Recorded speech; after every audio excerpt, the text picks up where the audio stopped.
Well, welcome back, guys, to historic Sebring Raceway out here with US Drift Circuit's Formula Drift ProAm, and we are going to be out here in our top 16. We're going to be showing you guys the brackets, letting you guys know the battles, and catching you all up to date. I know a lot of people jump in for the last 16, but if you missed out on the top 32, you absolutely missed out on an amazing ripper of a show. We've been out here all day since 8 a.m., and we have been putting this together for you guys. With that being said, we do have a nice little video of the art of drifting here for you with my boy Adam. Let's go ahead and check that out. Tire smoke and race fuel. I'm home.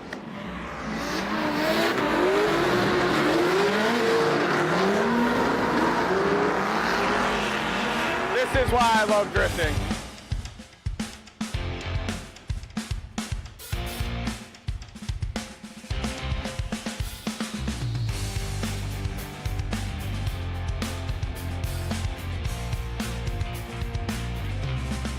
My name is Adam Ginkle, and I've been involved with motorsports for over 15 years. As a competitor, judge, event director, drift instructor, crew chief, and I build, fabricate, and customize race cars for a living. My favorite thing to do with a car is drifting. There is no other adrenaline rush like it. Controlled chaos at its finest. Have you ever had a moment when you trip and you're about to fall and somehow catch yourself? Like a superhero. A burst of adrenaline, your senses heighten, your reflexes quicken, seconds in time that seemed like minutes. Drifting lives in that moment. The trip begins at the initiation, a clutch kick, a pull of the handbrake. Now you're balancing on the limit of grip and power to ride in that moment. A continuous fall you just keep picking yourself up from. One slip, one wrong move, and you could be on your back. Or in this case, into a wall or a wreck with another car. It's just addicting. Like the second you get in a car, there's something about the first clutch kick initiation that immediately has you hooked. Controlled and chaos wrapped into one. To be able to see the progression, you know, getting closer to that door in front of you and being able to control the car a little bit more and seeing that you are becoming a better driver. Now in competition, these drivers have refined that moment, refined the cars, and live in the milliseconds. It's like the boxing of motorsports. 3 judges, and it's all about who's the best driver for that battle. Drivers duking it out in both lead and chase positions to advance, aiming for the best lead run and closing the gap for the closest proximity in chase. And yes, this is a contact sport. Anyone in the field can slip, anyone can pull off something incredible. A full field of drivers down to 1, bracket style. Now line, angle, and style is what the judges are scrutinizing. And yes, the cars look cool, but style has everything to do with how you drive than how the car looks. Is it smooth? Is it fast? Is it aggressive? You know, I love the angle. I love throwing hella angle. It makes your skin crawl. When you get it jammed in there, rocking hard space, it's the best place you can be. Do you think you could slide with the most commitment, with the best angle and speed, on margins of inches of the desired line?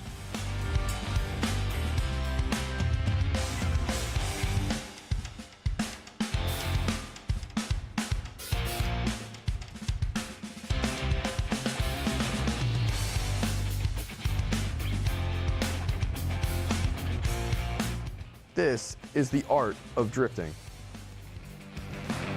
Man, oh man. That was Adam Ginkle, and he's absolutely an awesome guy to go and check out, especially here at the series. But look at our bracket, our top 16. You got Tom Mermanot, Brian Sturman. Just about to say, like, we're starting off with heavy hitters again. Yeah. So going through that, we got Gabriel and Pedro coming through, both of them battling their hearts out to get through to that win. You got Ryan Kaufman, the Mad Sciences, versus Mitchell Roar. And those two guys, man, what a class act. Both of them, such a fun people to be around. We got Raphael and Harry Spencer, and I mean, I'm going to be as biased as could be. Harry, you better win. And then on the top right, you got Sasha Ironsides Prospero versus Darren the Kid Boscia. Coming up after that, Jake Not So Little coming through and trying to go and take down Lewis Lands. And then we have Eric the Fireball Noguera and Blake Barnett. And to wrap up our top 16, we got Jake Clark going against Brian, the absolute dog, in that brand new BMW. let's go ahead and see what's up next. I'm amped up. I'm amped up. Dude, I don't know about you. I'm no caffeine, and something about me right now. I don't know if there's a full moon or what's going on. It's just the energy in the air is cooled down. These guys are locked in. They need these points for the championship. This is only round 1, but we have Tom Mermanod in the lead and Brian in the chase. Brian Sturman coming in with that BMW, and look at Tom Mermanod falling out of outer zone 1. That is something uncharacteristic from Tom Mermanod. And look at Brian. He's trying to follow him, but falls out of track. But now Tom Mermanod lining up the Corvette, going to outer touch and go 2. Man, oh man, here we go in this fatal funnel. Brian Sturman needs to get back in this dogfight and touching the front tire, it looks like, but getting the final say-so at this lap. It looks like 2 space wizards out there fighting with their cars. We got red lightsabers, blue lightsabers, some yellow light for blasters. I mean, I think we're going to get hit with a cease and desist from Star Wars. But these 2 guys, absolute maniacs piloting these machines, both purpose-built for the sole reason of shredding tires and putting smiles on kids' faces. So when I tell you, I feel like a kid in the grandstands watching this. I know you guys too. Something about that twilight shot real quick. Getting the headlights to turn on, getting the underglow to turn on. 2000s drifting, say what? Yeah. Yeah. That's all I got to say. How else yeah. do you say anything? Yeah, to you can't. It's an absolute, it's different. Whenever it's nighttime and the underglows are on and you got these guys locked in and these heavy hitters to battle, this is just the first part of top 16, the first battle of top 16. We're going to go all the way down till we get a winner. And look at this. We have our track staff there. You're going to also see, we talked about it earlier when the top 32, you have the Drift HQ tent, which is the lead lane. You'll see them chicane through. It's not a drag race to the first turn. Then you have the chase car in the white, underneath the white US Drift Circuit Autosports Engineering tent. And man, they could jump the line, but they don't want to jump too Well, soon. so let's rephrase that. Yeah. So the chase car can go ahead and start off before the lead car goes through. As long as the lights are going through, they can. That's going to give them that advantage. That chicane makes sure the lead car cannot treat it like a drag race to initiate and go through. And with this great initiation we're seeing here, little bumpy from Brian. Not really sure what happened there. Looks like he's having a hard time staying on track. And oh no, it looks like Tom had to shut down there for a second just to reset. Unfortunately, looking like we're having some issues here. Uncharacteristic, shallow line for Brian right now. Tom's doing everything he can to chase it down, but with that lead, that's the difficult one, him able to fill that last third outer zone. Yeah. But let's go ahead and take a look back and see how this starts off. Like I said, they're both going off through the chicane, taking off. Little bumpy here with Brian, and I'm not really sure if that's the car being upset or what, but he 3 wheels, probably dropping off the rear. He D-beads. So he D-beaded. Oh, yeah. He D-beaded his rear, which makes a lot more sense. So he continued to go through. A D-bead is a 0. He took down the tire pressures, wanting to be aggressive, and it's a gamble. It's sometimes you hold them, sometimes you fold them. You know, and that gamble didn't work out for him today. That's still talent. He drove with a D-beaded tire. You see in the back left, if the camera zooms into it, you'll see that D-beaded tire, and that is insane for a driver to pretty much drift with 3 wheels. Yeah, so like I said, I saw that bump, and it was just different because there isn't really a big bumpy section there, so to see the car settle that way was something obviously was wrong. Wasn't really sure until I got to see that replay, and then boom, obviously, clearly see that is off. But it looks like we've got a winner, and it is going to be Tom Merman coming through with the absolute fire red underglow Corvette. Yeah, Unfortunately we hate to see a D-bead accessory from Brian or anybody else of the competitors, but it is a gamble. These tires, we are trying to go as low as PSI to get as much grip as possible to go ahead and just put the rubber down. Next battle, you have Gabriel Bovaraj and Pedro Segnini in that pink Z. He's been really, really good today. Even in previous seasons, Pedro Segnini with that LS nitrous-filled engine just roaring all the way Going through. against Gabriel in the Ka-Chow Mobile. Yeah. The 86. Life is a highway. That's all we got. That's all we can say. That's it. Going through, super excited to be both these guys. Both of them got their Xeon bright headlights. Look at that little star pattern. You know, I don't see that too often. I don't have What is that called when you see that with your eyes? Not a cataract. What is it when you see the light shoot like that? I wouldn't. I have no clue. You wear glasses, don't you? No, I actually had laser eye surgery. You're wearing surgery. glasses actively right now. What was the laser eye surgery to fix? My Stigmatism? vision. It's astigmatism. That's what makes them shiny. That's what it is. Yep, see? I knew. I could figure it out. Yep, I just If had we just to. talked it out, we could figure anything out. You and me against the world, man. Me and you against. We could talk through anything. Emphasis on the syllables. Huh? Huh? Anyways, go ahead and mention the Center for Hearing and Communication. Without communication, we wouldn't have a good relationship. And I can't hear you. So anyways, that's a separate problem. And we're going to go ahead and see, coming out of the Drift HQ tent, my man, Gabriel. I don't know what's holding us up, but there is something. No. I hear a rumbly in my tumbly.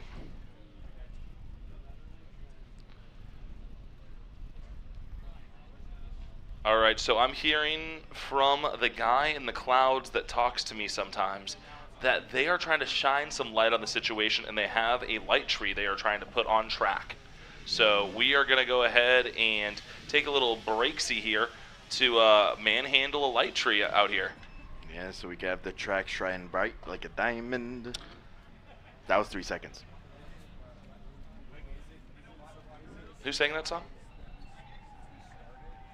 Now you put me on the spot. That's, gosh dang it.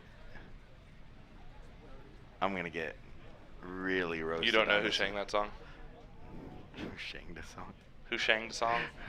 Who sang that song, buddy? I Man, gotta think now that you don't know, it ruins my joke because I was gonna say let's keep it that way. Yeah. Well, that's what happens with having poor hearing and well, it's poor your memory hearing loss. sticks with you for life. So Yep. hearing loss sticks with you for life. Yep. So does diabetes. Diabetes.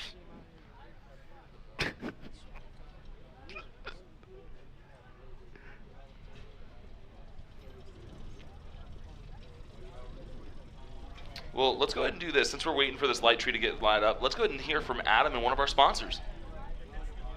Hey guys, Adam with USDC here, and I'm with one of our best sponsors this year. This is Dr. Tracy Perez. Do you want to tell us a little bit about where you're from and what you guys do? Thanks for having me, Adam. I'm from the Center for Hearing and Communication. Our mission in life is to do hearing health protection. And we know out here on the track, it is really loud. It's a very loud environment. What they do when they are sliding around here, it only takes 15 minutes to cause a noise-induced hearing loss in somebody. Wow. I should definitely be deaf then, but You're probably on your way there. probably on my way there. Yeah, I'm not hearing like I Come used by, to. get checked out. We'll Yeah. let you know. I come from a loud environment, like in the shop and at the track and around the race cars. And like, I know it's damaging my hearing. So I definitely appreciate the earplugs that you guys are in and out. Can you hear me? No, can you say that again? I Louder? can sign it with you if you want me to do that. That's awesome. Everybody should be getting their hearing checked every single year, but unfortunately people don't even think about it. They often think hearing loss is for old people and that's the end of it. However, hearing loss impacts everybody. I think a lot of people take their hearing for granted. It's something so natural, and it's like we don't think about the people that can't hear or that have lost their hearing. And like, imagine not being able to hear your favorite music or your favorite songs or your favorite race cars, you know? Like, I know I love all these noises and this experience, and like, we really have to protect that. Absolutely. You can reach us online at www.chchearing.org. You can also follow us on social media. We have a social media page, and on the hearing protection, we actually have a QR code that will take you directly to our information. Awesome. And I think their QR code is going to be up in one of their commercials as well throughout the production. But just, again, thank you so much for this. So we really appreciate it. Thank you. And guys, definitely protect your hearing. It's a loud environment. We got race cars out here. We got loud tires screeching. And I think we really take our hearing for granted. So definitely keep yourself protected. Use those earplugs. And have fun. Stay safe. We'll see you guys. Well, I'm not going to lie, that looked like a news report. Like, that was really informative and really well shot, so super cool to see that. Love the production value that we've jumped up here. We are going to throw up here the QR code, not just the website here. That way you can go ahead and check out more. I do believe they have free scanning or hearing testing and stuff like that. Get tested, stay aware, and make sure you can listen to anything. I don't even know. How could you not hear? That'd suck. It does, especially when you have a 10-year-old that sneaks up on your deaf side and scares the living bejesus at you, and he thinks it's funny. So that was actually one of the first things I was like, imagine not being able to hear your kid laugh. Oh yeah, it's brutal, but luckily I have one side that's good. But Which side's your good side, Tiny? my good side's the right side. I'll make sure to only get photos of your right side. Then I got you, buddy. That way you can hear the camera flash. Jeez. What? Your good side. The flash is not a sound. No, no, I know. Well, I mean, Yeah. it wasn't more about your hearing. It was more about your good side. It was a double entendre, maybe. It was good. It was good. But speaking of the good side, where you're trying to get the lights on the good side. Lights, camera. I can see that cell phone light from here. Holy cow! What did they? You know. I think the generator's not acting properly. Oh, it's no. the number 3 light tree. I've heard this one has issues. You know, but you know what else number 3 is? Yeah. Dale, baby. Dale, baby. Praise Dale, praise Dale. It's a family event, sir. Oh, sorry. Well, that number 3 light is gonna have a 5-minute timeout there. Sorry. Yeah. Pun. That was Drift fun. pun. Drift pun. Trip pun. And speaking of it, we have the guys getting situated. The track is beautiful. The whole scenery. That's The one thing. ambiance. That's the one thing I love about Sebring. When I first got here, I've only seen it in video games, and then when I see cars driving, I'm like, oh my god, it's a different vibe. Especially you guys watching at home and seeing the tires marks on the ground. It's great. It's cool. But being at one of our events is even more energetic, especially when you catch us on a Fuel Fest or when we had Mayday Mayhem. We love to have a good time. We had food trucks today and a bunch of other great things. And the drivers just hanging out, having a good time. Yeah, no, so obviously we've got tons of stuff going on. We had Sebring International, that's going to be right now. We've got tons of events going up throughout the entire year. Definitely go ahead and check out our Instagram, USDC, US Drift Circuit, sorry. We just did, where's the Mayhem one? I was trying to see it. Round 1, and then so we've got Sebring International Railway July 11th, August 15th, and then we are seeing where we're going to be September 11th, and October 31st, round 2, Sebring International Raceway. And then we are going to have round 3 to be announced location-wise November 14th, and December 5th and 6th, round 4, Leadfoot City over in Tampa. So super excited, tons of events. Check out the website. Make sure you guys come on out. While we do these events, we also have our fun days going on. So if you guys are driving, just getting into it, want to come out and experience it, you guys can see the pros and drive on the same track they are. Yeah, and we also want to thank our sponsors here for US Drift Circuit. Redline Synthetic Oil being our title sponsor, as well as you see on the track some banners here. Drift HQ, always giving back to the drifting community here in Florida. Kenda Tires, just giving us the nice smoke show out here. And right there, what you see here is, before seeing the cars, is the Outer Zone 2, where a lot of people have been fighting to stay all the way through and carry that momentum to the outer touch and go to. And the 2 drivers we see right now are waiting for the line to clear off so we could get lights on. That's Gabriel Bovarage and Pedro Segnini. And here's the socials, like we mentioned before, US Drift Circuit and Instagram, as well as if you're watching on YouTube, US Drift Circuit, as well as USDC ProAm. With that being said, with our YouTube, if we hit 5,000 subs on our YouTube, they're going to put me in a drift car for my first time and record me. And if you want to see a veteran scream like a little girl while Chris Jackson is putting the back bumper on walls, by all means, tell all your friends, follow us on YouTube. And let's get after it. So we have other track staff. They're also putting in the lines there. So we are waiting for the light tower for safety reasons, guys. We're not just doing this because it makes it easier for the judges to see, or we want to see the cars a little bit easier. Those are important, but we do need to follow the rules and regulations. With that being said, we are going to go ahead and throw up the bracket to talk about some of the battles that we've seen. While we're waiting for that to pop up, make sure you guys go follow Tiny on Instagram. What was your Instagram name again? Instructor_Tiny. And then mine is Dustin Motors, nice and simple. Definitely go check us out, and you will be entertained. I can guarantee you that. We got a pro streamer over here, and then a professional idiot. That's myself. Sometimes referenced as a Florida man, but if I'm not in headlines, honestly, I've been surprised, especially during the hurricanes. And speaking of the hurricanes, we have a hurricane of a bracket in front of us right now. You have Tom Mermanath, Brian Sturman. Tom is moving on. You have Gabriel, which we're going to be seeing versus Pedro Segnini. And then right after that, a heavy hitter battle. Ryan Kaufman versus Mitchell Rohr. Rafael Villar versus Harry the Big Dog Spencer. And then we've got Sasha, your Ironside nickname, but Sasha Prospero, an absolute unit out here, piloting that beautiful white car.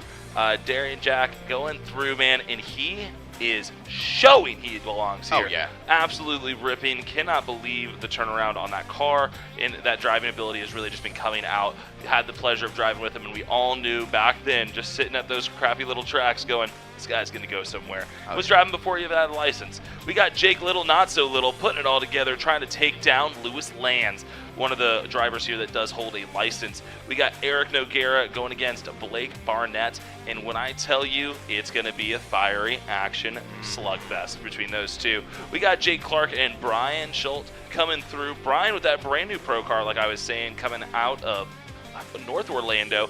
German Autosports up there, and Jake making sure that he's not getting a free ride up there. So he's going to be trying to put a stop to it and wanting to move on to that great 8. And if he does, he'd be going against either Blake or Eric. Really, we could play the what-if game here so much. The only one we know for sure, who just won our last battle? Tom. Tom, man. And what did he do to do that? Put out consistent runs in practice, put together a great car that's not having issues. Unfortunately, wasn't the runs he wanted, but I know for a fact he is taking the time right now to mentally prepare and go through the motions to make sure when he is coming out against his next competitor, whether it's Gabriel or Pedro, he's trying to wax the floor with him. Yeah, and this bracket is powered by Scorpbot. Scorpbot has been the way to get tickets for our events, as well as we want a big shout out to the man, the myth, Chris Jackson. He was on there. camera, no, and now he's not. Oh, there he is. There he is. Hey, Chris Jackson, yes. So Chris Jackson, if you don't know, he is the crew chief for Jeff Jones, Formula Drift driver. Runs his own shop down south, Jackson Performance, puts out tons of cars, does a lot of work, and actually was competing this last year in clutch kickers with an absolute unit of a car. Specialty one-off body kit, really loves the sport. Yes. Been putting it together, has sunk every dollar he has into this sport with the big rigs, and putting all the springs he can, pulling all the strings he can to make something like this continue to pop off. So obviously a big round to all the people that volunteer and help around here, but without Chris Jackson, I wouldn't be standing here most likely. Chris Jackson has a soft spot for me. He loves it when we raise up people around us and make sure that they are recognized. Chris Jackson is such a talented driver, and he's been all over. He's been in the Caribbean, in Aruba, just slaying tires. Aruba, Bahama, come on, pretty mama. Wait, that's 3 seconds. Antigua. That's we're more. done. Darn it. Gosh dang. Sorry, production. And that's the stream. Well, there we go. Well, is that a minivan on track? That's our new clipping zone. Oh, I'm down. No, leave it. No. It'll make me more excited. But that's the lights. It's now well lit. Whoa, the lights are on. Here we go. And Chris Jackson is here to save the day. And not only is Chris Jackson very heavily involved with Formula Drift, being a crew chief, we also have other drivers, or not drivers, staff here that is in Formula Drift. You have Brad, Dan, the Radical Dan, Burkett, who is an excellent driver. He drives that Supra, and it's one of the cleanest Supras I've ever seen throughout the Formula Drift series. Rad Dan is also Rad Industries. He provides parts. He's even provided parts overseas. I've seen people overseas rocking his parts, dude. Super proud to say that I get to work with Rad Industries on the new Procar 370Z with a lot of other sponsors that are actually here. Link ECU is one of them, KBD. Really thankful for Drift HQ as well for all the parts and stuff. But Rad Dan, man, he literally hooked me up with my dog box from Winter's Quick Change. Not my dog box, my Winter's Quick Change. And he's going to be helping me fine tune all of that, get it all set up, and I will be out here testing my car, hopefully, round 2 before we compete. That way I'll be able to have driven, and you'll be able to have ridden the course. We got to hit 5,000 subs on YouTube, man. We got to get it there. I know you want to. If anything, there's I think Chris Jackson has claimed that you would, even though I said it last time, many months ago, almost a year and a half ago now, I found out you hadn't been in a drift car, and I said, we're going to change that. And I had the car there. I offered it to you. You said you had to take care of your kid or something, and then you disappeared for the rest of the day. I don't know what happened. I don't know where you went, man. And I gave out, I think, like 80 ride-alongs that day, it felt like, and I just didn't see you there. Well, I do feel for the drivers right now. Obviously, there is not much we can do to control safety and rules. But those two drivers hanging out in their car, staying laser focused. That's something that I know you haven't had to deal with, but as a driver, all of us can let you know it's hard.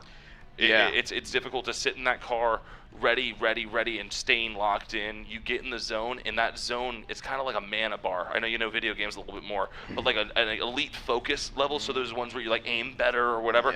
It degrades. You only have so much time, then you start getting shaky, and in reality, man, it's hard. It's that tunnel vision that happens, and that's something that I've actually talked to one of the RTR drivers. Okay, which one?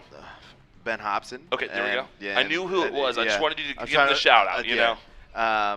Ben Hobson, I talked to him. And he was talking about how right before a battle he gets locked in, and I was trying to figure out like how I could get locked in. He's like, just pretend you're leaving the wire, and I'm like, okay, that's how I do it. There you go. We got an interview coming up with our very own Adam Ginkel. Ben Hobson was in the military? No. Hey, what's up? I'm Tom. Nice to meet you guys. I'm from France originally, moved to the United States when I was 10 years old. Been living in the US now for about 20 years or so. I got into drifting about 5 years ago, run a couple companies to be able to afford this crazy hobby.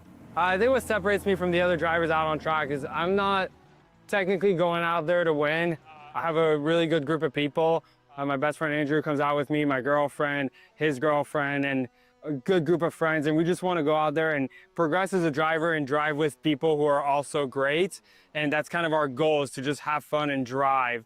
And a lot of guys are going out there and, you know, they want to get that trophy. And obviously we've grown to want that trophy as well. But the main goal is always to have fun with our friends. Well, we realized that this could get serious 2 years ago when I joined my first comp, which was actually supposed to be a fun day, and we didn't realize it was a competition. And we podium got first place ever from joining ever. So that's when we're like, oh, we're actually not half bad at this, so let's see what we can do. And then everything has snowballed from there. I did not think I would ever be competing for a pro spec license, and honestly, up until last year, that was never really a goal. It was always just to have fun. But with how well we did, just having fun last year and how fun it was, we were like, screw it. Build a car, let's go for it. And we'll see you guys in Pro Spec in 2027, by the way. Last year, we did our first full season of ProAm US Drift Circuit, and we ended up getting second place in the championship. So we crashed out on round 4. So to tell you a little bit about the car, last year it was just stock motor, LS2 with stock transmission, stock differential, got put into the wall, broke our diff, and went on a snowball effect of building this nasty turbo C6, making about 750 horsepower with a rear mount radiator, dog box. And this year we really we got the turbo, we have the rear mount radiator to make room for the turbo up front. We got dog box, which is practically the best transmission you can get in drifting. We got a quick change to be able to adjust our gear ratios. And we went through all the bells and whistles to make sure that the car was pro spec ready. So right now we could take this car and go to Atlanta and drive pro spec, so we're ready for next year. Drifting has definitely caused a lot of social gaps, you know, in life. You know, you're limited on how many friends you can have. It takes a toll on your relationships. Luckily, I have the most supporting girlfriend and the most supporting best friend who push with me all the way through, come to every single event, help take care of the car, make sure I'm fed, hydrated, everything. So it costs a lot, but I have a really good support group around me. Pro spec license means everything to me at this point. I mean, we put so many blood, sweat, and tears, not only me, but everybody around me has been supporting me throughout this whole process. So at this point, I want to make them proud, make everybody proud, and really go for it. What excites me most about moving up is to be able to find that next tier of the best drivers in the United States. So Pro Spec is right there, and to be able to drive from everybody all over the country and compete against them and, you know, show that you actually suck when you go against those guys. The person I want to battle against this year is Nathaniel Jordan. I know he just put a new motor in his car and he's pushing a little bit more power, but he's kind of like the polar opposite of this car, and he's showing what you can do in Pro-Am without all the power and the bells and whistles, which is super inspiring. So it'd be awesome to battle him and have kind of the two extremities going head to head in comp. I believe one of the most consistent drivers out there who is really going to show his true color this year from how much seat time he got last year is Spencer Harry. He's been killing it out on track, and he's definitely somebody else to look out for, and he's going to be doing some good lines. The wild card for this year is Darren Bosia. The most dangerous person out on field is Zach Chin. I think Vance should root for me because I'm here for the love of the game. I want to grow the sport, and I want to have some fun. So if they want to come out to our pits, take some pictures, have a blast with us while we're drinking some beers, they should come out. So for us, to be honest, there really isn't much pressure. We'll see after round one how we feel, because this is the first year that we're actually going into it with a goal. But in the past, once again, it's always been to have fun. So there was no pressure because we were just having fun with the homies. The guy to watch out for is me. I'm going for that license this year. Is this too douchey? No. Okay.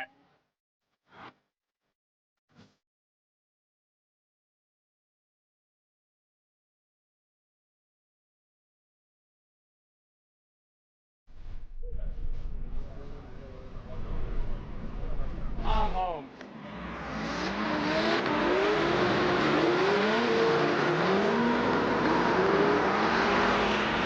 This is why I love drifting.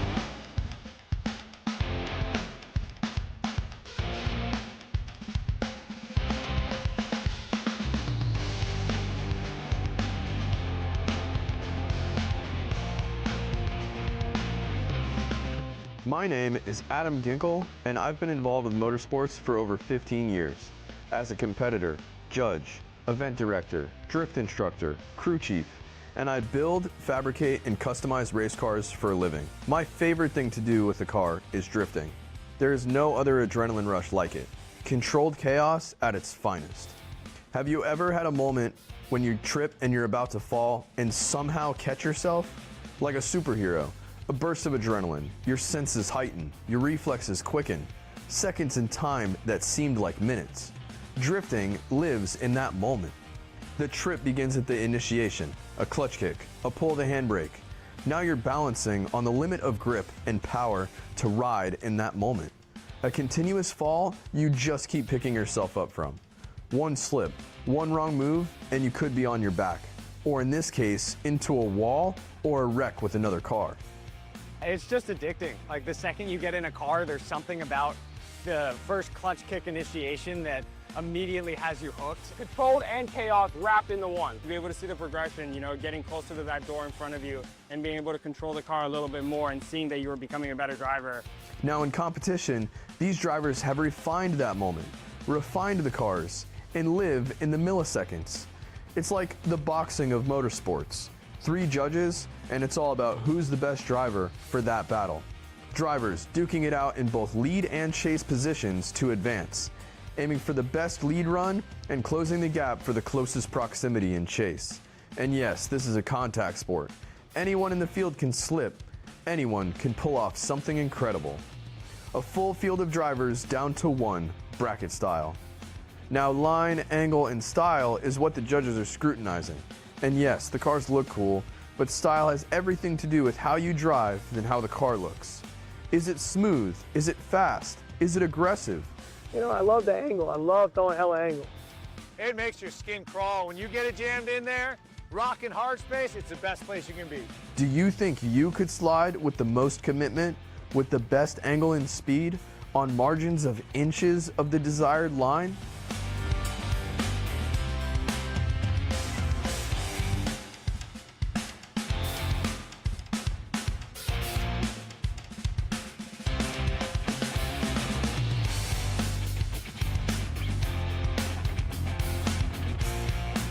This is the art of drifting.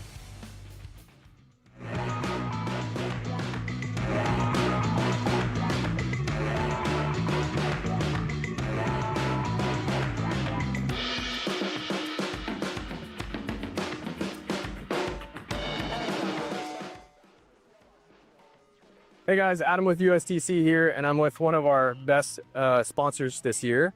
This is Dr. Tracy Perez. Do you want to tell us a little bit about where you're from and what you guys do? Thanks for having me, Adam. I'm from the Center for Hearing and Communication. Our mission in life is to do hearing health protection. And we know out here on the track, it is really loud. It's a very loud environment. What they do when they are sliding around here, it only takes 15 minutes to cause a noise-induced hearing loss in somebody. Wow. Wow. I should definitely be deaf then, but You're probably on your way there. on my way there. Yeah, I'm not hearing like I Come used by, to. get checked out, we'll let you know. I come from a loud environment, like in the shop and at the track and around the race cars. And like, I know it's damaging my hearing, so I definitely appreciate the earplugs that you guys are in and out. Can you hear me? No, can you say that again? I Louder? can sign it with you if you want me to do that. That's awesome. Everybody should be getting their hearing checked every single year, but unfortunately people don't even think about it. They often think hearing loss is for old people and that's the end of it. However, hearing loss impacts everybody. I think a lot of people take their hearing for granted. It's something so natural, and it's like we don't think about the people that can't hear or that have lost their hearing. And like, imagine not being able to hear your favorite music or your favorite songs or your favorite race cars, you know? Like, I know I love all these noises and this experience, and like, we really have to protect that. Absolutely. You can reach us online at www.chchearing.org. You can also follow us on social media. We have a social media page, and on the hearing protection, we actually have a QR code that will take you directly to our information. Awesome. And I think their QR code is going to be up in one of their commercials as well throughout the production. But just again, thank you so much for this. So we really appreciate it. Thank you. And guys, definitely protect your hearing. It's a loud environment. We got race cars out here. We got loud tires screeching. And I think we really take our hearing for granted. So definitely keep yourself protected. Use those earplugs and have fun. Stay safe. We'll see you guys.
What's up, Zach Chen? How are we doing today, man? Good, how are you? Doing so good. So super excited to see you guys have the car back out again. A little background, I know that this car was paid for on a loan. It was your main car, and you decided let's just have a drift car. Tell me about that thought process. Or not a loan, I'm so sorry. You bought this brand new car with daily, and it turned into a drift car. Let's talk about that thought process. So yeah, I had a very interesting thought. My brain wasn't really fully functioning at the time, but my goal was to get into drifting. I've always like had a love for the sport, and I thought, well, like, budget-wise, let's turn a car into a drift car. I had two options, either A, a seat time car, or B, my daily driver. Looking about 2 months into it, I decided to just bite the bullet and turn my daily into it. And after a couple months of driving it on the street, I kind of regretted some things, but I can't really complain too much because it's taken me quite some distance. And Well, we got AC still in the car? half working. Oh, well, you know, I mean, in Florida, that's better than nothing, right? Yeah, I can't complain. So we're coming in for another season of USDC. This is going to be your second year, correct? Or third year? Second year of ProAm, technically, going into it. I've only been drifting for about a year and a half. That's what I was going to say, because, I mean, I remember you coming out last season, and it was the biggest smile on track. Super pumped. The car looked beautiful. And, I mean, getting to see that first touch, my heart hurt a little bit. I mean, talk us through that first season. So I went into that season with probably around 4 drift events total under my belt, and I think I've only tandem once in my life beforehand, and I thought it'd be a great idea to just dive into such a high-level competition. So really, I had no experience building, drifting, or anything going into this, and it was just a huge learning experience. And last year, I didn't drive great by any means. It was just kind of like one of those things where I wanted to learn and figure it out, and then over the past couple months, I've been training really, really hard and getting a bunch of seat time, and now we're here, so. Well, I will say your level of progression has gone crazy. First off, I think that putting yourself in the hard situations, pressure creates diamonds. And I saw you throw yourself into the hardest spot you could in Florida. So, I mean, you said, hey, where's the top dogs at? Let me go fight them. I mean, like, great energy and effort. We love to see that. I can't wait to see you kill it this year, man. Thank you. Absolutely, man. All right, guys. Well, we are still here. We are working on getting these light trees up. Unfortunately, there are some issues going on with them, but we are getting them up. We are still here. We are still going to knock out this top 16. Appreciate everybody staying here with us, and I hope you guys are enjoying all these segments that we filmed prior. And unfortunately, unlike the comments, I can't light up this track with my teeth. But I'm glad that you noticed that they're nice and white. So with that being said, we're going to go ahead and be getting this tree up here soon. We're cranking it up, and we're going to go ahead and get going on this top 16. Thanks for sticking it out. Let's go ahead and jump over to that next segment. Production, put that comment on stream. Everybody can hear you.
All right, guys, and then they said, let there be light, and there was. Both light towers are up and ready to go. We got our two fierce competitors already out of the burnout box, and they're launching off, ready to go.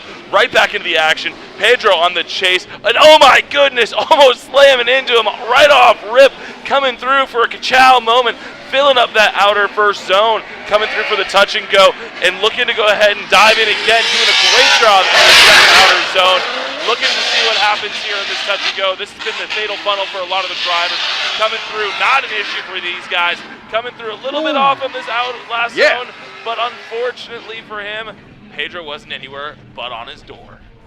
Yeah, buddy. Look at this initiation going absolutely bonkers. Yeah, dude. Gabriel really putting it together. Yeah. And looking at the drivers out here coming in with a nice initiation, getting right to the close proximity as quickly as possible, and just staying on them. That's something we love to see it from a chase driver.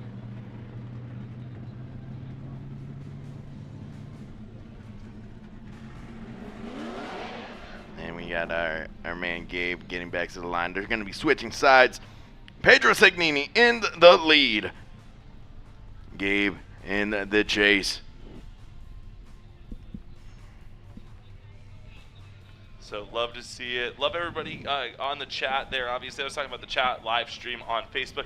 If you guys are there, make sure you guys are sharing to your friends. Let them know that we are in the top 16. I know it's a little bit later than we originally scheduled, so those friends that were at work, those friends that were maybe doing something else, now they can throw it on their TV and watch it and sharing all the fun here. So we got the boy coming on out, Pedro going through, and we got Gabriel trying to go ahead and do the same thing, close that proximity. He's doing a great job at charging. Little fireball coming off all that flour for that first touch and go. Coming around with a big angle whip coming through. Foot on the throttle. No lift right there. Coming through, both of them absolutely shattering through that second touch and go. And trying to find this third outer zone and whip it around, both side by side. Both those guys doing what a phenomenal job. You know what? I know we made you guys wait. It was out of our control, but guess what? That's the kind of show we're going to put on for you all night. Look at Pedro Segnini, just straight go-go pedal, only skinny pedal throughout each zone as possible. And man, that outer zone 2 was fantastic. A little bit left foot brake in that zone and keeping this car stable. And we're going to see a side-by-side. The judge is going to look at it. Look at this lead versus lead, chase versus chase. And this is what the judges are going to determine who is the winner. That lead from Pedro and lighting off a fireball. And you got Gabe in the lead as well. The chase-wise, Gabe was definitely closer, but was it due to the fantastic lead from Pedro? So was closer proximity there in the first zone, but if you saw that transition, wasn't really the transition that the judges are really looking for. Yep. What he did was he transitioned out, cut the line, then to get proximity, where Pedro predicted it a little bit better and got right into that pocket inside of the transition. So there's pros and cons of both of these runs here, and it's going to really come down to, do we want the red starburst or the pink starburst? Ooh. Starburst. I know, I'm hungry too, man. I think I just trying to get that energy up and a little bit of sugar. I've been drinking water all day, staying hydrated. So if these drivers and everybody in the stands, we appreciate you guys hanging on out. We got the results in, and it looks like Pedro Segnini gets the win and moves on. Unanimous decision, a long-awaited battle there. And we are going to be rolling through this top 16. Coming up next, we got Ryan Kaufman versus Mitchell Rourke. And oh my goodness, what is going on? Where's Mitchell? Mitchell's right there. He's staging a little bit far back because he knows Ryan Kaufman has his FD Pro Spec build right now, the FCRX7. And Ryan Kaufman, I deem him a mad scientist because he's just he does a lot of the engineering behind it. His social medias are awesome. Like him just just his personal social media. Ryan. Yeah. He likes to build stuff and get in that creative mindset with metal. And look, it looks like Ryan just stepped out of his car. What? Okay. Okay, I believe you. I'm in the line. That's 3 seconds. 2 different singers. Does that count? All right. Well, Ryan's going to go ahead and get buckled in here. All right. I hope you guys are sitting on the edge of your seats waiting for this next battle. I'm standing on the edge of the stage waiting for this battle. Ryan Kaufman with Taxi Garage, and he got Mitchell Rohr, and he has last year's champion Spotter keeping an eye on the track. Drifting is not a single driver event, or actually sport. What?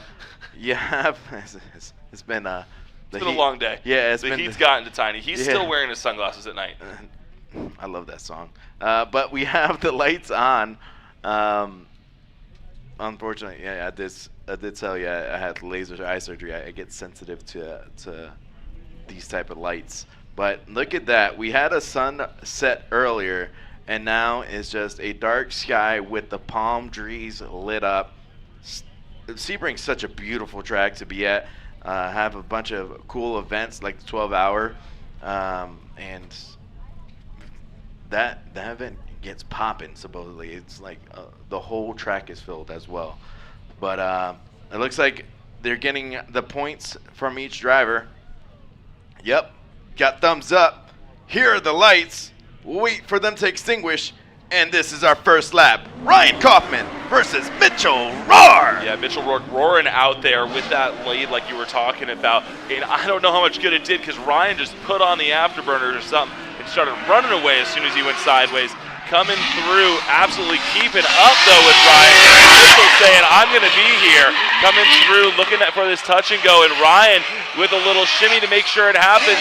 Throwing some good angle into outer zone 3. Mitchell trying to keep up with him. A little bit of space created there at the end by Ryan. What a phenomenal run by both of them. Right on him though, trying to keep up. And this is somebody that's proven to be at the top of the field out here. And Mitchell's saying, I'm here. Yeah, there's quite a bit of space on there. I'm pretty sure Ryan's spotter is saying you got to stick to his door on this chase. Mitchell, he's a very consistent lead driver. So Ryan will trust the lead line on this one and probably put some tire marks on the side of his car. Yeah, both cars taking the long way home, putting some air through the radiators, getting some time to talk to their spotters, making a plan, and getting ready to execute it. Execute. Execute, order, win. I don't know. Yes. Whatever number. Order 66 is when they killed the Jedis or something, right? Yes. Yeah. Execute Order 66. Attack the Space Wizards. That was very creative when you brought up the Space Wizards earlier. That was I tipped my cap on there. Yeah, no worries, man. Yeah. We have Mitchell Rohr now lining up in the lead tent, the Drift HQ tent, the Chase tent, Autosports Engineering. So we see that he's not, Ryan's not taking the same approach that Mitchell did. Mitchell started out back a little bit, but honestly, he didn't start sooner than, so it didn't really give him what he wants. You see how Ryan's right there on the end for that initiation, and boom, he's right there with him, diving in, getting the proximity. Mitchell throwing in full commitment, not even touching the brakes. Yes. Going ahead and going for it. And what did Ryan just do? Mitchell staying on line for his lead run here. Gotta complete it. Getting his touch and go, taking it easy. Going ahead and slowing down just a little bit so he doesn't go off zone, and coming through and finishing out strong. Definitely knew that Ryan wasn't behind him and slowed down pace to make sure he perfectly filled the zones. Let's go ahead and see what happened to Ryan. Ryan was locked in, a little bit forward on it, but got right into the pocket, holding an angle, and for some reason just over-rotated the car. The rear of his car just came out a little bit on him, and he chased it to keep control and not spin, but definitely took him off track. So crazy to see that kind of mistake get made here. Very surprising. Making it easy though for the judges, I believe, and hopefully we will get a nice quick decision here so we can move through. Inside his car. Oh no, I hope something's not wrong. And the judge's decision is unanimous. Mitchell Rohr going through, getting out of the top 16 and rolling out to the Great 8. What an amazing driver, a great program, and beyond excited for him to get that career win against Ryan. Even with a mistake, and mistakes happen, he was able to control his car, get it through, and gets the win. So let's go ahead and, oh, looks like he's having car issues. His car, battery, or starter or something. he's having some issues. It said it just died. Wow, he maybe was finishing up underpowered too, because like I said, it looked like he completely changed his driving style. Maybe he was limping the car through. He needs a tow off. Can we look at that last replay? She's gonna try to push the car by herself. That's crazy. She's Look how strong she is. Yeah. She almost did it by herself. We got some crew going out there to help push her. Look at that big smile. She doesn't care that we're 30 minutes over right now. She's happy to be here. We all love this sport. Thank you guys for sticking it out with us. Thank you for being on stream. Definitely go ahead and give a round of applause emoji, getting that car started the old-fashioned way. Celebrating the win. Hell yeah.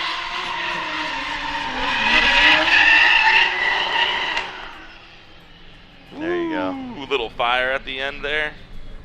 That's what we like to see. So we got our boys at the line ready to roll. We got Raphael and Harry Spencer. Now with this being said, you've been talking a lot about Raphael.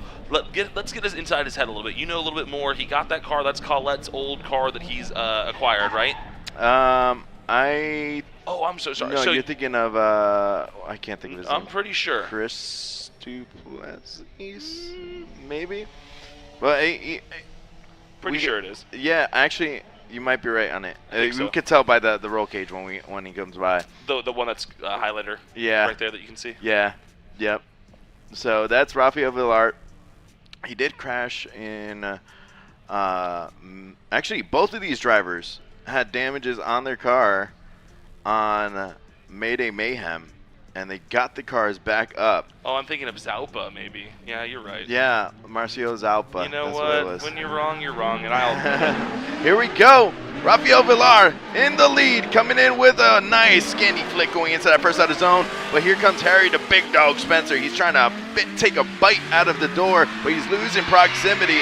And Rafael Villar possibly misses that touch and go, and it's really shallow on outer zone 2.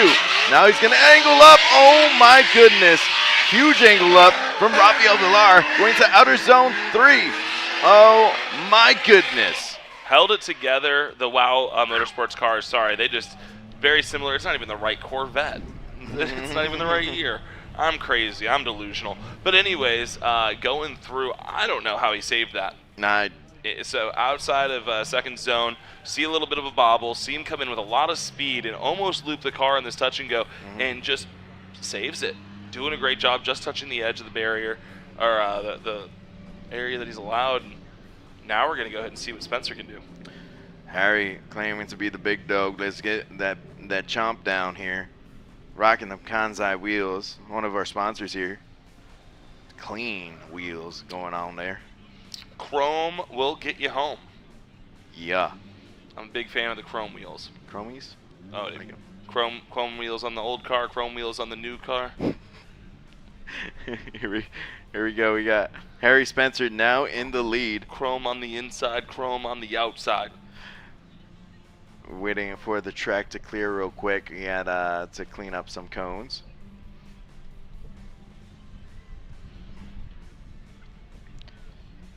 Track staff out here working their butts off. Thumbs up from drivers. Here comes the lights.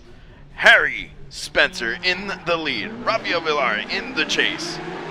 Coming in, getting really feisty with that S chassis going into that first outer zone. Oh my goodness. One tire off on outer zone 1 from what I've seen. And look at Rafael Villar getting that proximity but shallowing up the line so he can dive right back into the pocket. A little left foot break to give himself some room. Another left foot break jab, and then now he's angling up, going into this fatal funnel. Look at Rafael Villar. Oh my goodness. Mimicking the transition as Harry Spencer goes across the line.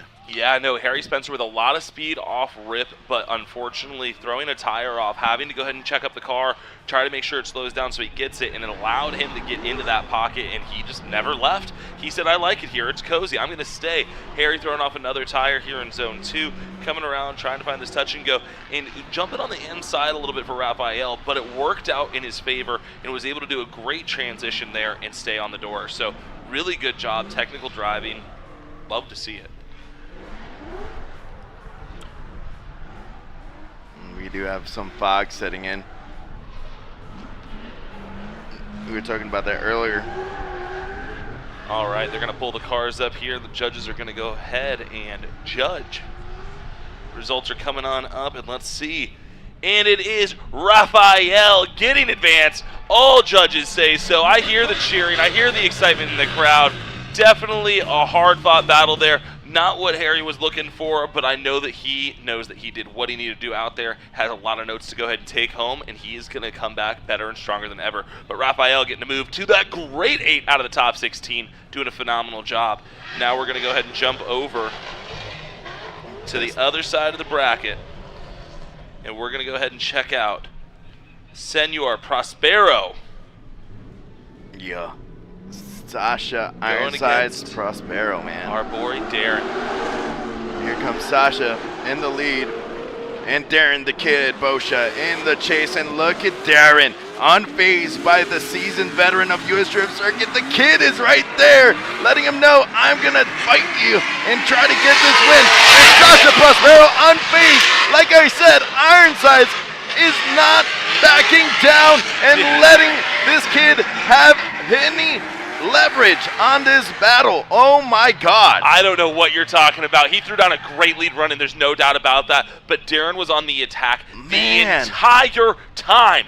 When I am telling you the commitment to be at that level of speed, in that proximity, charging in 2 separate times on that run, Darren is making it known that he wants to be not just one of the big dogs, but the people are afraid to go against. Yeah, and well, you got Sasha doing it. Gosh, that transition, dragging the bumper.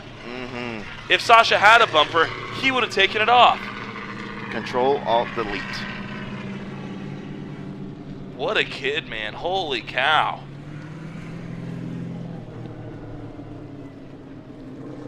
As we're seeing them go back to the line, taking some time and getting situated. You see the tire marks on Sasha's door. They switch sides here. Darren is very big on the sim. He loves using the sim as a tool, and it's really great to see that. But now we're going to have them switch sides. Darren is in that blue Z. Looks like the track staff is talking to him real quick. Moving him back a little bit from the line to make sure that he's not cheating. He's a little excited. Yeah. He's a little excited.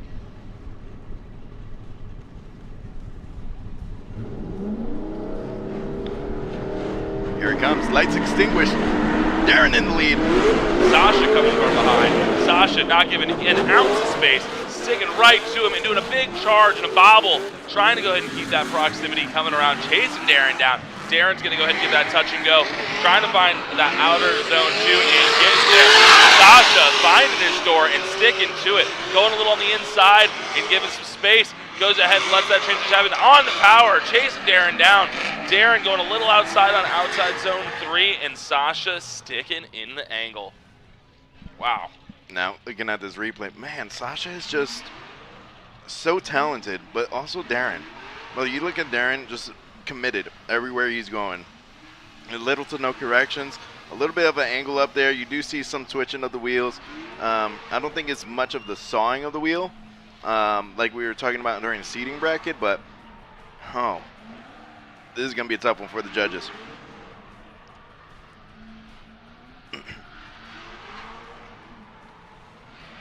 Absolutely. I know for a fact he is on that radio talking to his parents right now, his spotter.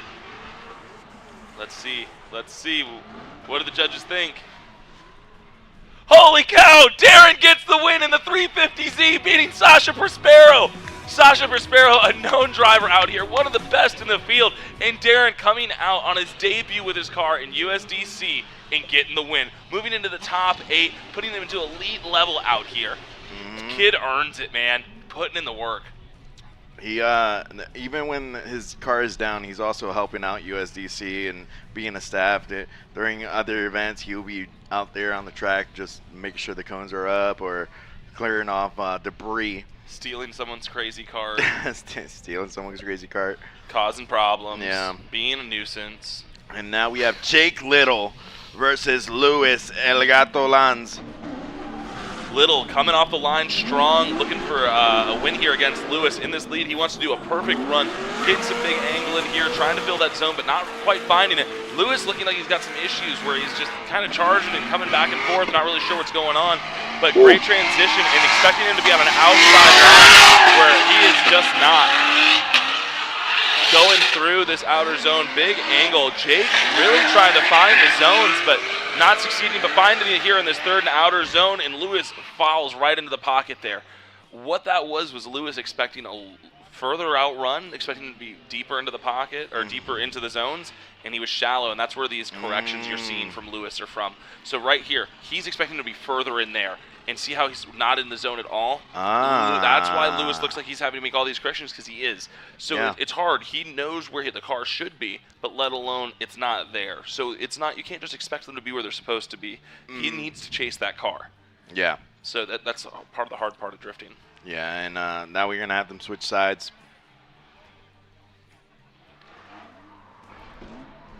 Yeah, the chat's commenting on that last one. Young Buck for sure. Yeah. Darren is 17? 16? Yeah. Yeah, he's young. I talked to, I saw his mom on the way back from talking to the drivers, and I gave her a big hug. I love Darren. He's such a good kid. But here we go. We got Louis Lance versus Jake Little. As Louis Lance going into that first outer zone, floats that back, and to outer zone 1. And look at Jake using all that horsepower to get as close as possible to Lewis, giving him some room. Transition, outer zone 2, Lewis Lance, tech style, all the way through outer zone 2, and Jake looks like he made a huge correction as Lewis Lance goes to the final outer zone, but it looks like a tire drop in punting of the cone. Yeah, but that, you're not wrong. That was not a little mistake by Jake Little here. So in and out of the zone for Lewis here, coming through, filling second outer zone, and then right here we see Jake just straighten almost, not literally, he doesn't put his wheels straight, but he just starts plowing through them, and not really exactly where he wants to be. It doesn't set him up too horribly, so he is able to jump right back in, but not what he was looking for, trying to match that angle. Lewis may have opened the door a little bit with the small mistakes there, going off track, but again, I don't think that it's going to be good, like a large enough mistake compared to that one. Right? Yeah. But again, they go lead for lead and chase for chase, and lead-wise, I don't believe that Jake Little was filling the zones as much as Louis Lance was. Look at those eyes of focus, though. Good tight shot there. That's pretty cool. And it looks like the judges have made a decision, and unanimously, going with Louis Lance is going to be advancing into the top 8. Jake Little, an amazing, amazing showing here for his first time at USDC. Very excited to see what he's going to be doing the rest of the season. With that being said, Lewis, no stranger to top 8. Let's go ahead and see how far he can take it. Louis Lance, an absolute shredder. He was, we were talking about the Aruba trip. He won that competition over there. Doing Formula Drift Pro Spec, positioning himself in the middle of the pack on his rookie season, which is actually pretty commendable for someone going right into Pro Spec. And now doing a lot of cool things with his YouTube and getting some content out there. Yeah, no, very excited. Going through, we're going to go ahead and see Eric. He's warming up his tires right now. So is Blake. Yep, they're in the bob.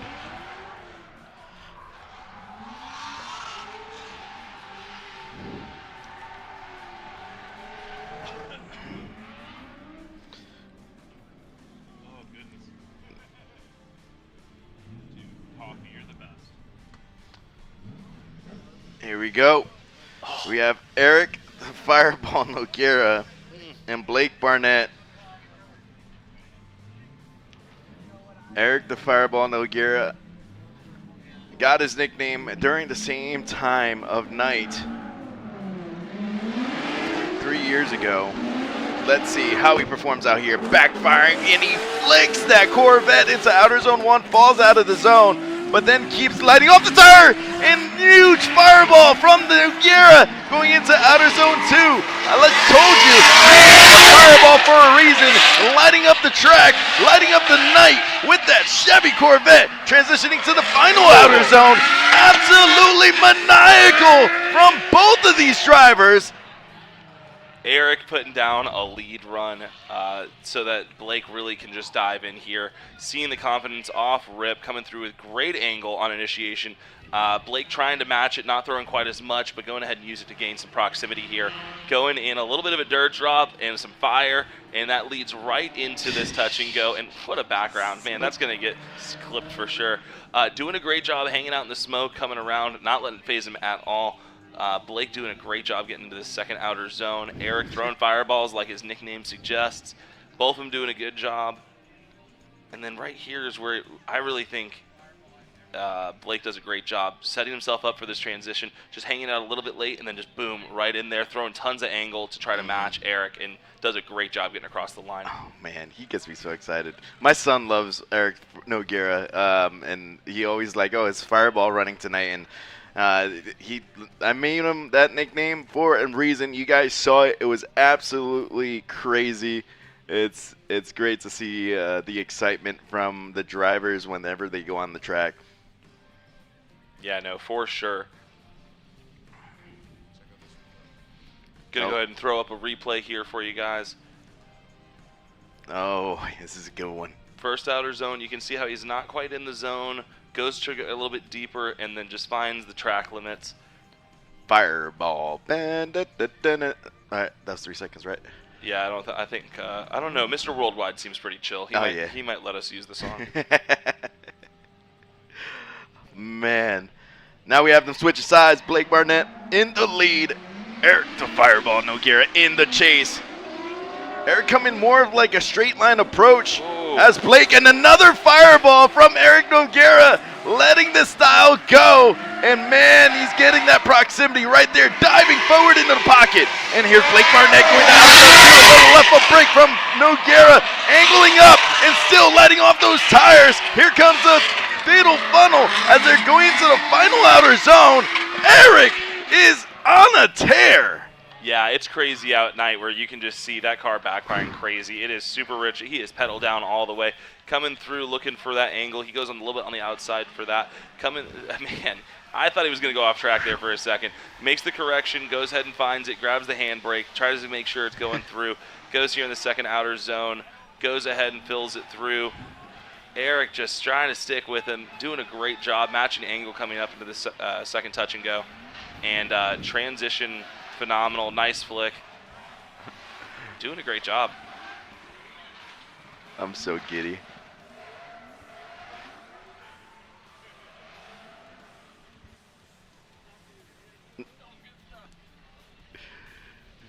FLYDAY Drones over here. Smiling ear to ear.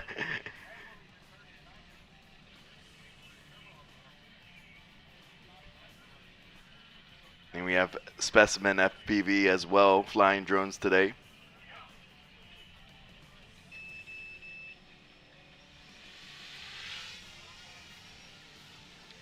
It was, looks like Eric, the Fireball Nogueira, gets the win with the Chevy Corvette. I do apologize, headphone users, on that one. Sorry, I got excited. I was a little excited. Oh, they got amped up. Come on, yeah, after those 2 runs and you see those flames, I'm pretty sure everybody will be amped up as well. We got one of the drivers out here. The kid, no joke, absolutely slaying it out here. He's going to rewatch that live stream and hear all the love we were pouring on him. But go over there, get ready in your pit, man, and we'll talk to you soon. Hopefully we see you in the winner's circle. Now we have Jake Clark versus Brian. Jake Clark going into that first outer zone. Oh my goodness, contact! Wow. Ooh. Imagine.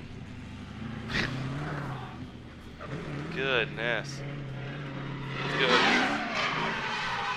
So he's testing out the car to see if there's anything wrong with it right now. Shaking the car. Trying to see if the suspension got messed up. We're on a replay right now. We're going to see our boy here in the lead. Been absolutely killing it.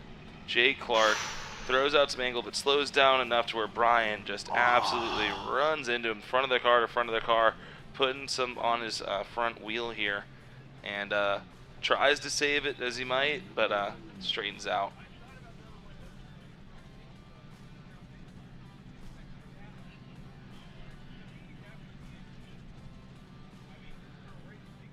Brian went in too hot on that initiation. Yeah, and it looks like something's probably wrong with the car, the way he's lining up.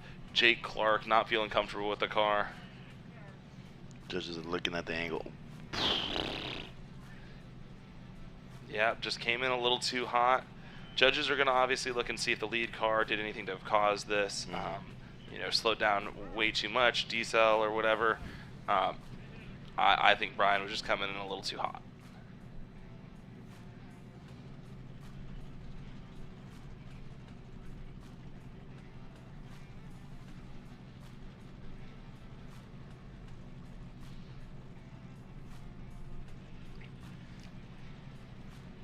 So the judges are looking right now. We mentioned earlier on the stream that each driver has 1 5-minute timeout, but during a contact like this, whoever's not at fault gets a complimentary 10-minute timeout. See Complimentary? Yeah. Like a complimentary breakfast. And hey, you know what? It is complimentary. To make sure that everything is fixed during the time. It looks like the judges are looking at the replay. And it looks like the judges have deemed the pink BMW Brian is at fault. So if he wants to look at his car, he has to use his 5-minute timeout.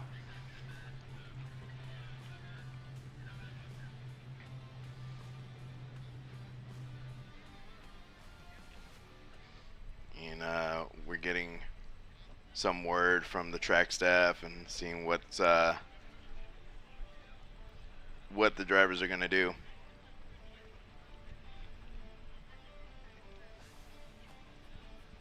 Looks like Jake Clark is facing the wrong way, but this is the end of the grade 8. Actually, top 16, sorry. And then the winner of this will be facing Eric Noguera in the grade 8.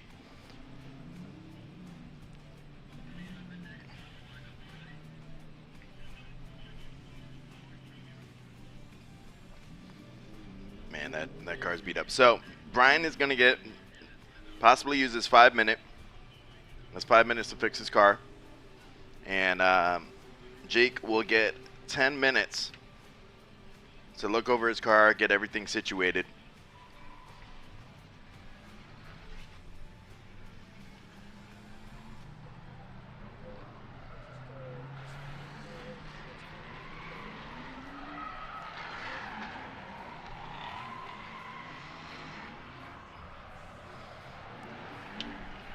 Looks like there's some cars in the Bob.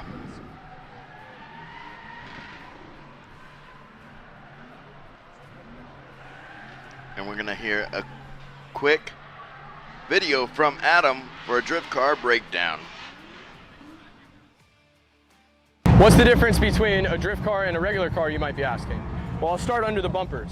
Under the bumpers, we removed the factory crash support and we replaced them with bash bars, a tubular structure in order to help with impacts. Next, we got a rear-wheel drive car and we put a locked differential in it, which means that both rear tires spin at the same time. And we have adjustable rear suspension so we can get our camber and our toe perfect for our tire wear and our grip. In the front of the car, the most notable part about a drift car is its angle kit. This consists of adjustable control arms and modified pickup points on the steering knuckle for maximum steering angle and steering control. In the interior of the car, we start by removing all the factory safety equipment, the airbags, the seat belts. We don't want anything flying in our face.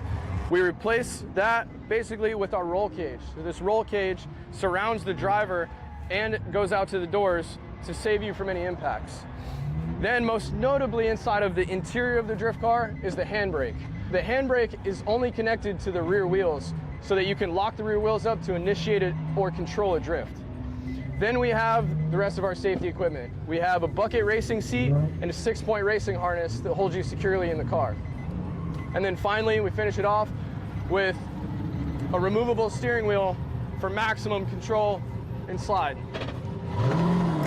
Well, we could get more complicated, but that's... Here we go. We got our driver out here. It looks like Tom Mermanot driving through the track.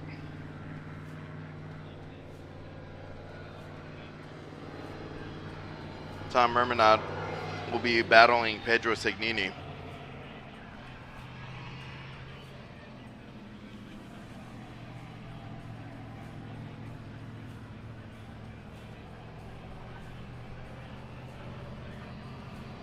Tom Mermanot had an interesting interview earlier, being a very strong-willed. I think he was led there a little bit. You know, he Yeah, was asked probably. a certain line of questions. Yeah. For sure.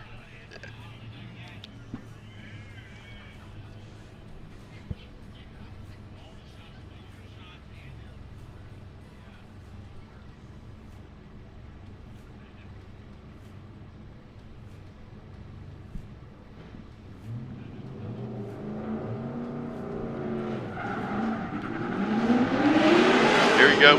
Tom Mermanot in the lead. Pedro Segnini in the chase. Tom Mermanot uses some left foot brake to stay in the first outer zone. Look at Pedro Segnini matching and staying in that line. Now transitioning into outer zone 2. Great transition. But he's falling behind just a tad bit and now diving in, giving him the room. And then nice transition to dive forward in the pocket and rubbing the tire. Oh no! No! He wasn't across the line and he just shut down. He was doing so good too here. He was absolutely with Tom the whole way through. Pedro really putting it together, chasing down that brand new turbo LS that got built over there with Tom. And I mean, he's laying down a great lap, doing phenomenal here. Was very excited to see this transition coming through, really well predicted, coming out right on his door. And then just for some reason, the car just died. Now, he did have issues with a throttle issue before. He's drive by wire or cable, the one where it's electronic. And something was going on with it prior. He is hands on his head, frustrated. I'm hoping that the car is okay.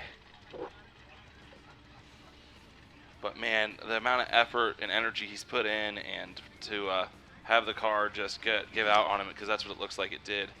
I think that's the same throttle issue that cost him Orlando Speed World round. And you see Sarah not skipping leg day. Just straight. Pushing his car. Whoa. Seizure inducing there. Strobes going out. Oh no, that's the track car over there. Possibly gonna pull him to his pits. It looked like he was waving his hand 5, so he's getting a 5-minute possibly.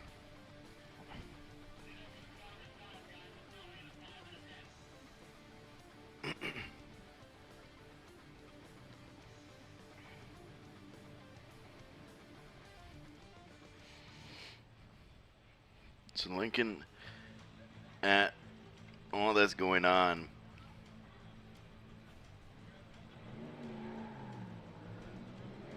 we have Tom Mermanot. He's going to be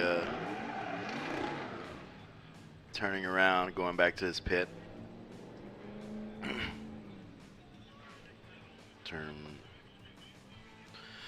The next battle after that would be Mitchell Rohr versus Rafael Villard. Yeah, that being our first battle again, with Tom and Pedro in the top 8, or the grade 8 here. Or hold on. Oh no, we're in the we're top in the 4, right? Grade 8. Oh yeah, the way this bracket's set up. Sorry, I was like, whoa, wait a minute. Yeah, I lost some time. Oh man, it tricked me I up a keep little hitting bit. my head. Yep, it hurts. Yeah, that happens. Yeah, so Tom and them, obviously, Pedro having the issue there. maybe taking a 5 minute, not really sure. But we're going to go ahead and see Mitchell and Raphael coming on up.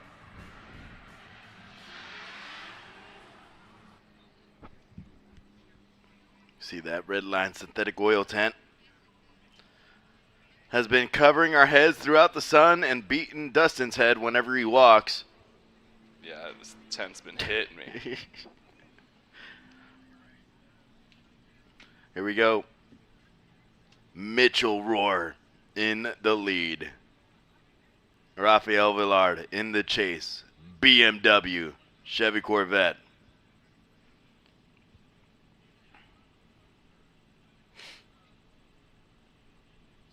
Waiting for the track staff to get a good thumbs up from both drivers. You see the lights. And they extinguish. Mitchell Rohr in the lead. Raphael Villard in the chase.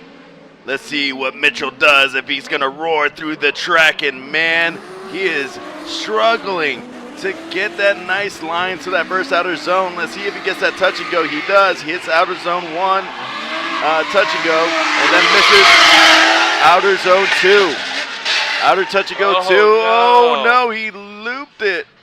Struggling to find the outer zones like you were saying, and then wasn't able to hold it together coming in for that second touch and go.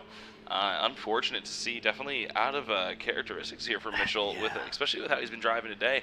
I would just wonder if maybe they did a different setup on the car, put some more grip into it that he wasn't expecting, because they are going against a faster person. When I'm looking at the tire, it doesn't even look like it's as aired down as his competitor, Raphael's there.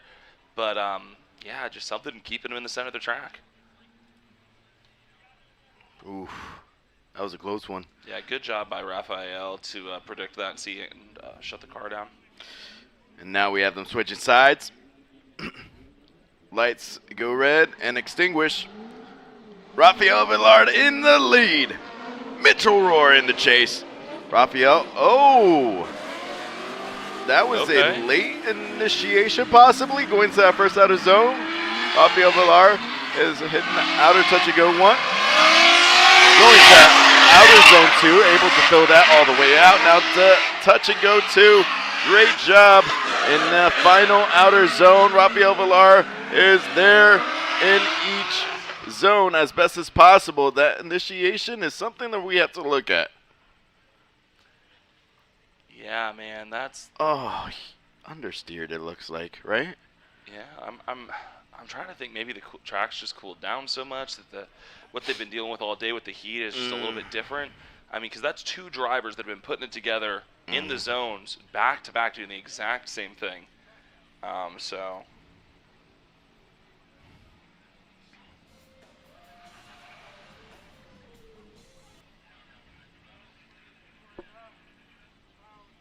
Looking at here, we're going to see where he initiated. 3, 2, yeah, it kind of looks like a double initiation in a sense. Would you say? It's a strange run. Yeah. I don't know how else to say it. Yeah, it's one of those like scratch your head runs. I mean, like the characteristics are there of drivers. Obviously, they're putting runs together, but I mean, just like certain things about it really just not normal. Well, the chat thinks that the Corvette's gonna win apparently. So.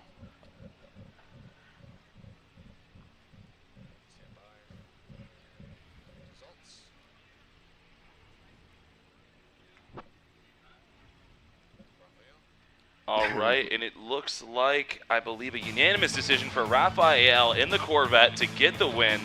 Guess the chat was right this time.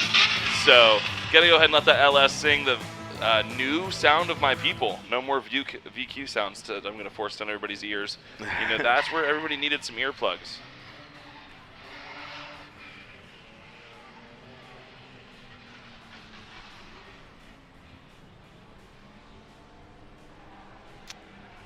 And we got our next battle going in the Bob.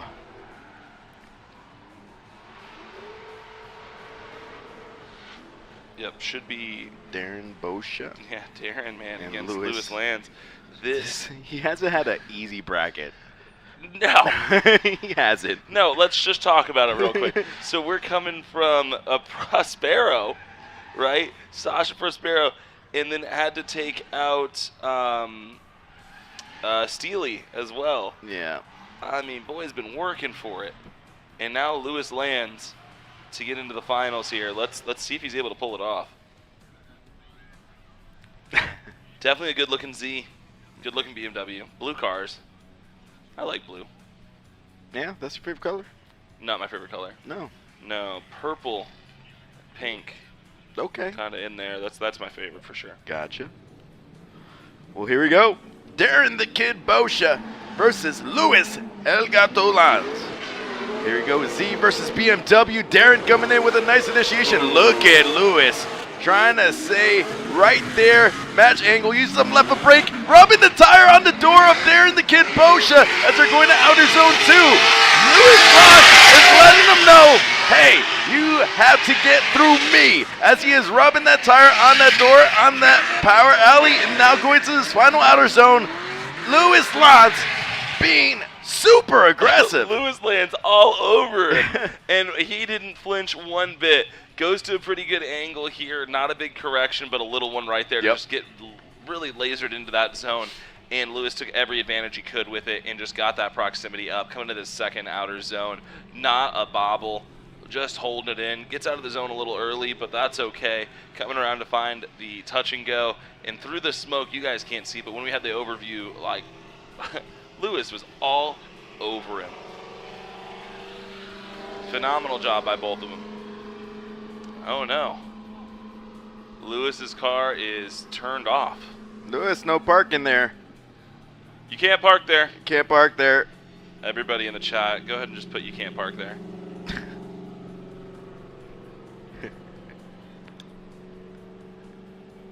This is when, you know, you see calmly just going through the process, switching the power off, trying to turn it back on, seeing if the car will come to. It sounds like it's running.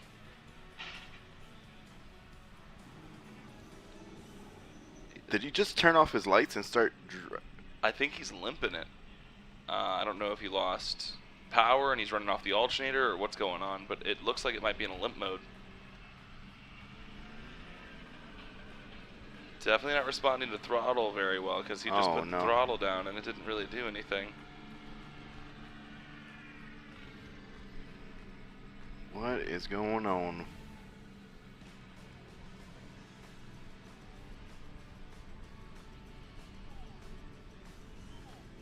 He's slowly trotting back to the line.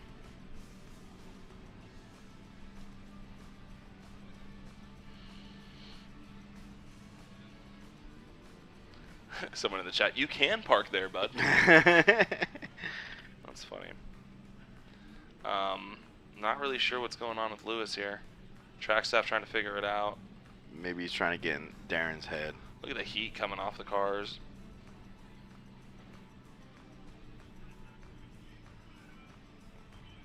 Man, came out swinging with that Z. Darren, man. Holy cow. It looks like Luis Lanz caused a 5-minute. Yep, that checks out. He ain't icing the kicker. There's something going on with his car, so he has 1 5-minute timeout. Darren's like, what's going on? Yeah. Well, I mean, he's been sitting at the line waiting for him. I mean, I think there's a certain amount of time that you have to get back to the line. So I don't know if he's thinking, hey, he took too long to get to the line. What the heck? I mean, he's also locked in, obviously. Yeah. He wants that chase. He's ready to go. Tires are warm. You know, everything's good. He's ready to rock and roll. Here we go. I'm gonna see our next battle come up here, which would be, from what I'm seeing, is Eric Nogueira, but we're waiting for the battle with Jake, Clark, and Brian. That collision that happened, that 10-minute. So guess we're seeing, and not only have we been out here all day cooking in the sun. Yep. I like saying that sometimes I feel like a pernil, which is pulled pork, but that's what you usually do for a barbecue. And speaking of barbecue, we have the voted best sauce on the planet in 2023 at the American Royal World Series of Barbecue. Tillman's barbecue sauces have clean ingredients, but still continue to dominate on the competition. In your backyard, we have Tillman's Barbecue at tillmansbarbecue.com to order or find a retailer near you. I'm just looking at this wonderful script he's reading here. Tillman's, man, that looks delicious. Definitely hope that maybe they can cater us next round. There is going to be a QR code there. Check them out. If you guys are looking to spice up your event, spice up your life, get a little zesty, check out Tillman's Barbecue. They did win that on those clean ingredients in 2023. Winning that award is no joke. So definitely check them out. I haven't had the pleasure yet of trying it out, but I'm sure that they will go ahead and give us a bottle, and we can maybe treat it like a champagne bottle later tonight. Dope. And we have amazing shots from 13 Frame Studio here at beautiful Sebring at night. You're telling me that doesn't look like fake? Like, that's like a Fox production right now.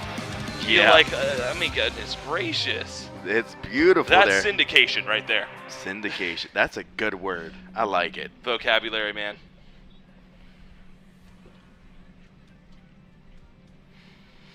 Here we go. We have the second half of this battle here. The winner will battle against Eric the Fireball Noguera.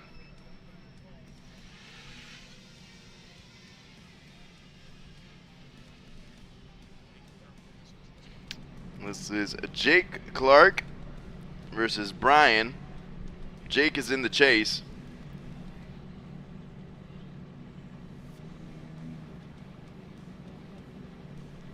Brian Schatze. He's getting locked in. You see that damage on the front of his car.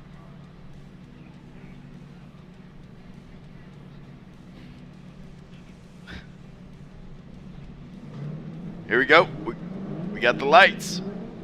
And they extinguish. Brian in the lead. Jake in the chase. Jake has an advantage. As we go into that first outer zone. Brian is out of outer zone 1, but here comes Jake. Getting right there, matching the line, transitioning, getting a little bit forward in the pocket, and then wheeling back in. As he's using some left foot brake to manage the speed as they're going into this fatal funnel, giving him room. Being very consistent and conservative until the end, getting really close to Brian. I was going to say Brian putting in the work there, trying to put down a lead run. Look at this initiation here, transitioning that weight over, getting it in, trying to get it locked up. Obviously, a little bit of wheel movement there, just trying to make sure he's lined up on everything. Almost three-wheeling the car, coming through, consistent power. I mean, he just got into this chassis too. I mean, this is always good to see. And going against somebody like Jake, man, holy cow! Like, straight shredding during seating bracket, and he's man, working his way up through his bracket. Is awesome.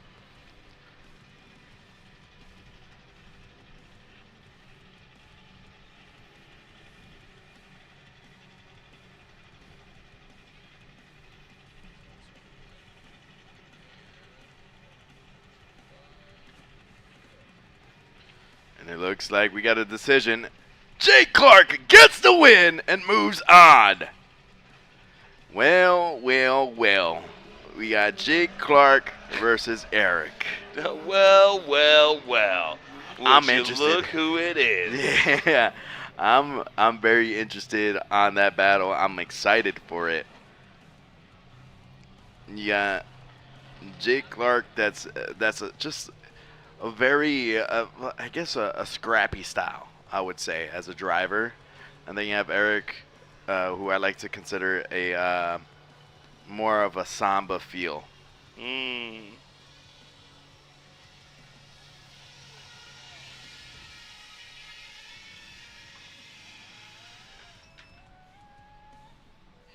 So, on the left side of the bracket. All right, well, we're going to go ahead and get off these Yeezys he's stunting out here with on track and take a look at this bracket. So Tom going against Pedro. Obviously, LS Power, Corvette, Turbo going against a nitrous LS car, 370Z versus the Corvette. Mitchell coming on up against Raphael. Tell us about it, man. Man, that was an insane battle there. I know Mitchell was struggling. Raphael moved on, and this is going to be the top 4. And he's, I can't pick. All these drivers are so great. It's so hard to pick. Raphael Villard doing a great job throughout the bracket.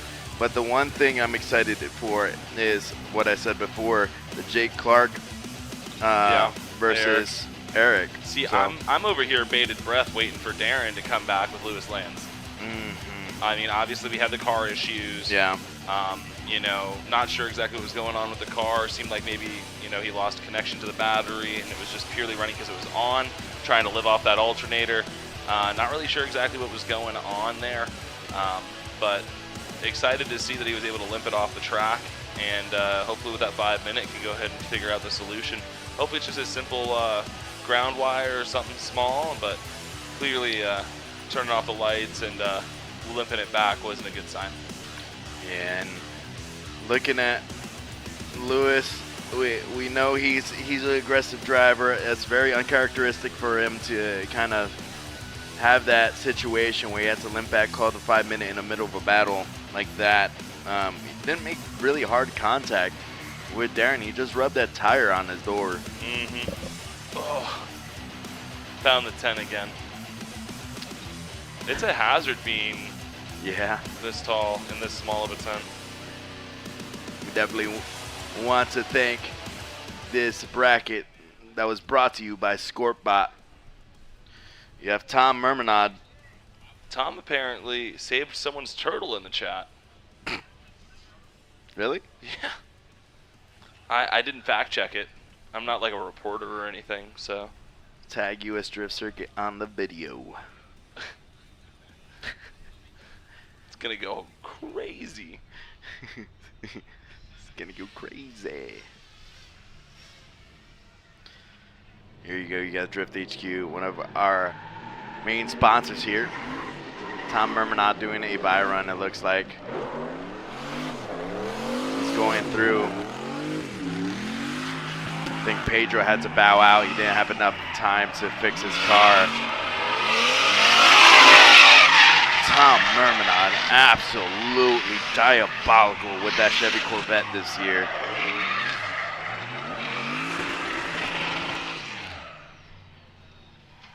His line is very smooth whenever he's going through a track. It's amazing. Look at that. Bang. Lights off those tires quick. So it's going to come to a surprise. We're going to wait for this graphic to announce the winner of this battle. Let's go ahead and see real quick. Was it Merman in the invisible car, or was it Tom? Let's see the graphic. Let's see. Oh, we don't have a graphic, but Tom gets the win in the Corvette. He beat the invisible car. Unfortunately, he wasn't able to get to the line, so more of a buy run there. Look at the smoke. We were talking about the humidity earlier. Stagnant. It's the humidity keeps the smoke down, right? From all these drift events, it usually is windy. Today was a nice breeze going through, and it was pushing the smoke out. And this is going to affect some of the drivers if it gets even more foggy. I'm only seeing Darren. Oh, no. I'm not seeing Lewis. Hold on. Lewis. Hold on. Are we going to see our boy Darren get into the finals right now? Oh, wait. It looks like it. Looks like it. Darren the Kid Boscia moving on to the finals.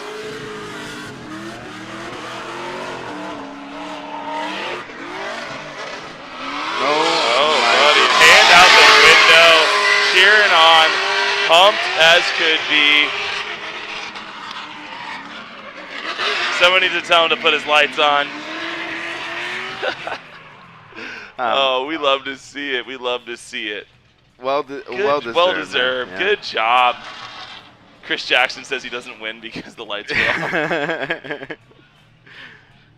Oh man, that we love to rib Darren, and look at that, just the energy. Look at that, fill in the zone. Yeah, fill in the zone. Fill in the zone, one-handed out. Straight baller. Just letting people know, yeah, we're going to the finals. When did his hand go back into the car? Just to the touch and go. I love that kid, man. We love it. He was the driver that came up to us while we were talking, and we told him, hey, you need to get tires. Let's go. But there love you that go. kid, man. Good job, man. He's one of we were talking earlier about the heavy hitters of US Drift Circuit, the hard drivers, and Darren's definitely up there, especially how young he's 16 years old, and he's only going to get better with age. It's amazing to see. You do see other young drivers in Formula Drift, and for you guys that are hearing us saying that we are the Pro-Am series for Formula Drift, the winner of the series, the 4-round series that we have, gets a Formula Drift Pro Spec license so they could compete in the Formula Drift rounds. And then when they compete in Pro Spec, they had to battle it out there and win that so they could get a Pro 1 license. Mm-hmm. It's not a stop here and then go in. And then where do they go? The Hall of Fame after Pro 1. The Hall of Fame. Yeah, you know, there's a lot of guys out here that, like, Dan Burkett is one of the guys that is judging here, and he's a very talented driver. He hurt his hand at Road Atlanta. Heard the story. He said ow over the radio. It's not normal of him to yell ow, and then goes to Orlando Speed World and just sends it. And absolutely a class act that way. And I have a video of him, and you see him ace wrap his hand, and it's just like, we're just going to hug Funny enough, it, dude. something you can't expect him to do is middle of a drift in practice, just talk on the radio. Hey, darling, real quick, how was I through that last zone? I'm like, what? It's wild, and he's got it on his left hand, like near the roll cage, so he can press it while he's driving. Oh, really? Yeah, so he can just be with his right hand and just press it with his left hand, I think, or it's like center console. I can't remember where, but he presses it while driving. I knew Dan had more swag than he portrays. What do you mean, man's rocking a mullet? He's always usually rocking sandals too. Yeah. I remember the first time I met him, he saved me from a hornet's nest. So we got Tom saving turtles. Dan saving people from hornets' nests. Yeah, he was in sandals, shorts, and he used a Gatorade bottle. Yeah, I mean, checks out. That's a normal like Reddit story. We were waiting for the raid spray, and he's like, "I got it." I'm like, "What are you talking about?" He's like, "It's in here." Yeah, I already took care of it. Don't worry about it. And you see Sarah right there. She's got in the track staff. US Drift Circuit, doing a lot of great things for the drifting community. 2 years ago, they did a drift event at a military base with all the boys out there, and they get the fear. They had a really good experience. They got to experience the military lifestyle a little bit. Yeah. The hurry up and wait of military lifestyle. Well, waking up in the morning and seeing a whole battalion run past you. But here's the updated bracket for you guys, for everybody keeping track at home. If you did want to, you could always be on the Scorebot app to check the live bracket. But we're going to stay right here on YouTube to be able to show you the entire final.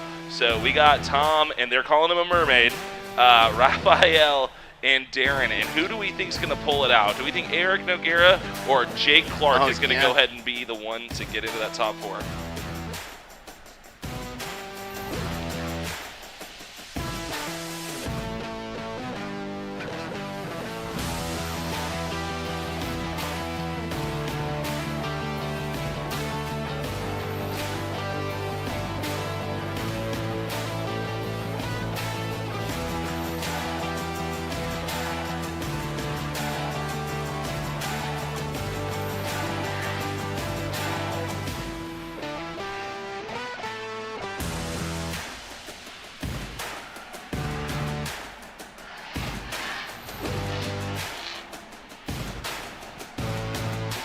back.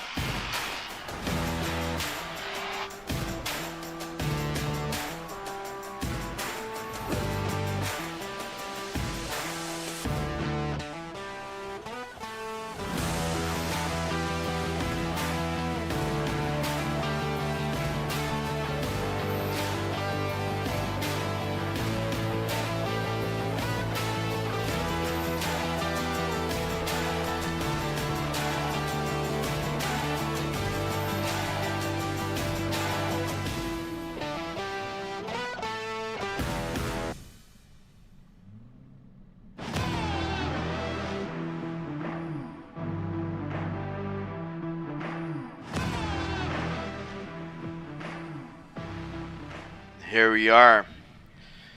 Our battle to see who moves on to the finals. Eric the Fireball Noguera versus Jake Clark. Jake has been absolutely amazing throughout the day. And look at Eric Noguera filling out outer zone 1. And man, he didn't tire drop there. But look at Jake tapping the door of Eric Noguera as they're going to outer zone 2. He's using the stay there as they're going to that touch and go. And beautiful line from Eric Noguera. Oh my goodness, as he is letting off those tires. And look at Jake Clark. 5 letters, 1 word, doors.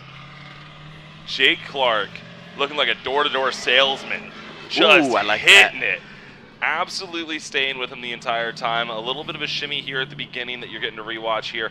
But when we're talking about how fast they're going into that first one and grabbing that break just to try to check up a little bit, but going ahead and finding him through.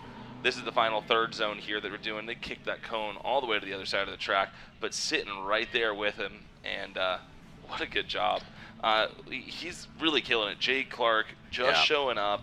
First time out here in this field and making sure everybody knows his name. In the top 8, looking for that final 4 spot. You know, let's see if Eric, what he's gonna say to answer back. Oh, he's gonna try to put a mark on his door. Get as close as possible to change his Spotify playlist to Party in the USA or some samba music. What is with you in Party in USA? It's stuck in my head because I used it for warm up. Time, like, listening to it, or you made this completely up? Is this fabricated? No, I actually used it for warm up today. You can even ask production. So you listened to it? I listened to it. It got stuck in my head, dude. I thought you were trying to tell me that Richard is over here, or Eric. I mean, nah. Well, he did fly in from Brazil and came straight to the track, and now he's gonna be flying down the track. Yep, exactly. Here comes Jake Clark coming in with, oh my goodness, that was disgusting. That Scandi flick to that first outer zone and lighting up the tires. Eric spins out. It looks like a little fire underneath his car. Oh no. We have Jake Clark going through. He has to complete this lap here. Jake Clark.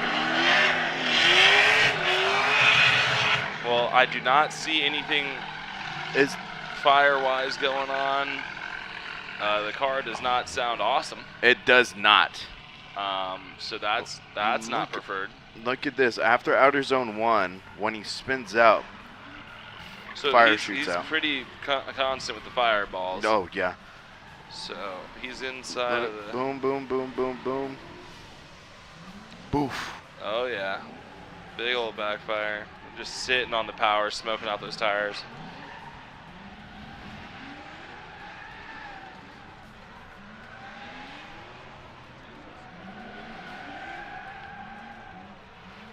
Yeah, no, amazing run here. Jake, definitely somebody to be looking out for.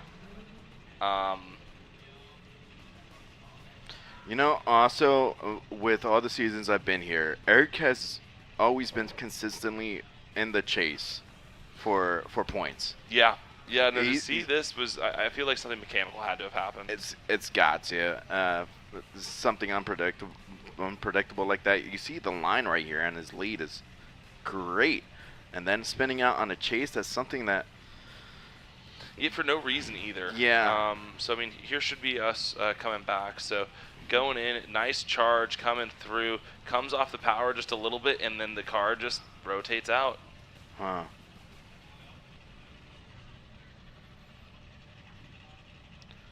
Was there contact? No, there wasn't contact. He just got real close to him. Getting real close, real close. Yeah, no, Yeah. Jake's definitely grabbing that that brake there, but not slowing down too much or anything. Obviously, that wouldn't cause the spin either. That spin happened way after. Yeah.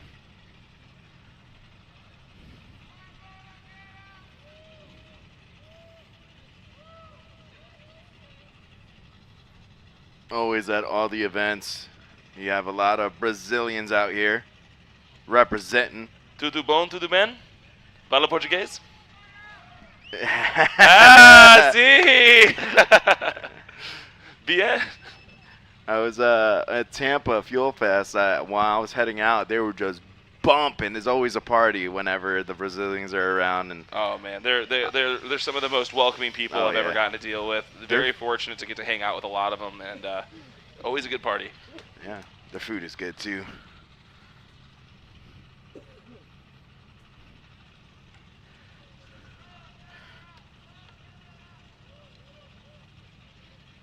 Okay.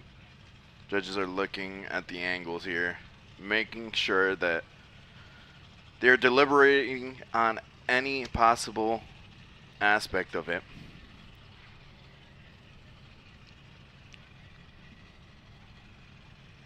Yeah, it'd be pretty cool if I learned more Portuguese. Then I could announce in Portuguese a little bit. Yeah. I had a close friend in high school that his mom spoke just straight Portuguese, and Yeah. Spanish really, it's not It exactly helps. the same, but it's pretty Is similar. compreende español is the Portuguese is different though. Yeah. So I mean, if you have one or the other, you can at least force yourself through the conversation. But Yeah. colloquial terms are very different. She made bomb food, dude. Oh, After I'll be finished playing tennis, I'll go over to his house and just have a good meal. yeah. Yes, No, I play tennis. I do love me some steak. All right, so I believe the judges have made a decision here. I'm working through what they were looking at, and I think they were just worried that maybe he was dragging that left foot brake a little bit too hard, or something coming up. But unanimous decision, Jake Clark moving on to the final. Phenomenal job, Eric Noguera really putting it together. I hope that his car is okay. Absolutely phenomenal performance here. And Jake, man, working his way up top. I do want the crowd to recognize the amount of energy Eric had. He flew in from Brazil, like I said earlier today, went straight to the track. His crew had the car set up. I give it up to Eric the Fireball Noguera, not backing down without a fight. And now we have Tom Mermanad and Rafael Villar, two Chevy Corvettes. American muscle battle as Tom Mermanad lights off those tires. Rafael Villar is shallowing the line so he can get the proximity. And man, oh man, a nice snapping transition to outer node 2. Tom Mermanad, smoke show, engaged as he's going to the second touch and go to the final outer zone. Oh my goodness. What a commitment run from Tom right there. I'm not quite sure if he got that second touch and go there or not, but I mean straight to angle, full throttle commitment, coming over, top of the brake just to go ahead and settle it a little bit up front, and then just absolute smoke show like you were saying. And just finding that angle, great snappy transition, gets right into the zone, barely falling out of the off the line, getting the tire just a tiny bit over. I'm not sure he got that second touch and go, but definitely smashed the third outer zone. Doing a great job. Two Corvettes doing what they do, being consistent and making it happen. Tom got to be feeling happy right now, but knowing he needs to absolutely follow up with a banger chase here.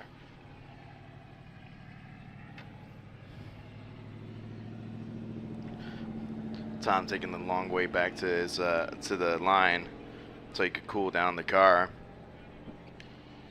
Yeah, I know the chat's going off. They're like, it's called picanha. I'm like, I know it's called picanha. All right? Like, trust me. I see Smoke Daddy cooking some picanha, and I'm like, hey, what's up, buddy? Yo. Let me come over, Savio. Let me get some food. Savio, I love him to death. I think it was like last year he came up with some of his food he cooked, and man, I'm sorry, Mom, his food was quite better. Yeah. Well, vet on vet action. Here we come, back around. Let's go ahead and see who's going to pull this off. Absolutely riding that bumper, trying to make sure he's there. Tom putting in the work on this chase, but not sure if that's going to be enough. Trying to get this transition in. Oh no, 2 over on the front line. Just trying to keep up. Doing a great job through the touch and go through that fatal funnel. Raphael really putting in a good lead, but Tom having to cut that line on the inside. Man, when it's this close, that might have been the mistake that costs it. Judge is definitely going to probably need a side-by-side to look at lead versus lead, chase versus chase, but he's not filling in the zone immediately on the outside. Doesn't look like he's quite filling in the second zone either. So Tom did a great lead to lead. I feel like Tom's got that. Yeah, for sure. I agree with you on that sentiment. But we're just announcers. We enjoy the game, the game of drifting. The game. Oh. And here we go, side by side. Yep. So when we start looking for lead to lead, chase to chase, look at the difference here where Tom was just in the pocket a little bit better, even though he maybe wasn't as close. He's much closer than his counterpart here, but cuts that inside line hard, just makes a mistake and puts those 2 tires over on the inside line. But he does fill in the zones in his lead. Maybe missing, like I said, that second, but definitely getting the third. Man. I'm hearing some yelling over here. It's hilarious. He said you got fresh axles and look at you. Oh, I heard it. Man, good runs. One of my favorite things to see here at Sebring is after the podium, they have them at the Sebring podium here. Okay, so I'm seeing people wanting to one more time. I'm hearing there was a winner. Oh my gosh, Tom gets it! Tom moving forward in the red Corvette. Unanimous decision from the judges, taking out Raphael. Wow. But that doesn't mean Raphael is out of a podium spot. He does have to battle for 3rd place. He's going to get new tires on. And now we're going to see Jake versus Darren. They're only 1 year apart in age. Yeah. Both young. Young Guns. Young Guns is a good movie, too. Dude, we are going to see a Midwest shootout right now between our boys. We've got our man coming out of state, coming down to show Florida what's up, and Darren representing Florida saying, "Nuh-uh, not in my backyard, buddy."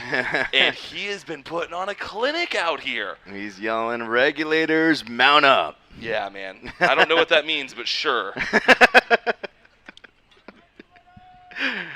Oh, I heard it. Who was that? They knew what it was. What was it? Regulators, mount up. I don't know what that is. That's from Young Guns. Oh, dang, that's unfortunate. Yeah. And also it's Nate Dogg song too. Well, Darren's a dog, and he's going to go out there and tear it up. I'm not biased at all. No, I'm not. I'm not a judge. I'm allowed to be. It's so hard. Like, we love all these drivers so much, and we love being up here talking about them, and we get so much information from them, and we try to absorb as much as possible, and we're giving you guys the stories of these now kids coming up from a sim world into real life competing and getting into the finals of the first round of the Formula Drift ProAm series. Like, he's setting himself up for success for the other 3 rounds. Yeah, and I mean, again, whoever wins that battle is going to be going against Tom here, and the loser of this next battle is going to have to fight Raphael. My God. I mean, you know what? There's sometimes where a bracket works out and they're just everybody's a hitter. And this is one of them. Darren didn't have an easy bracket like we said before. Yeah, let's show him the bracket. So, we were talking about how Darren didn't have an easy top 16. He had to go against Sasha Ironsides Prospero, knocked him out. Then he had to go against Luis Lanz, which he had some car issues, and knocked him out. Luis Lanz is a Formula Drift Pro Spec driver, and he's proven his mettle here at this layout. And now we have Darren the Kid Boscia versus Jake Clark. And Jake is going to be calling a 5-minute. So it's interesting because he did have time to go ahead and change his tires in between these battles, but apparently something's going on with the car. Maybe he wants to set something up a little bit different. And wants a little bit more time, and that's what he's going to do. He has the 5 minute. There's no other time he would have needed to use it, so well, he did have that it. contact earlier in this bracket. He might be working on the car still from that. Yeah, could be a possibility. Well, let me go.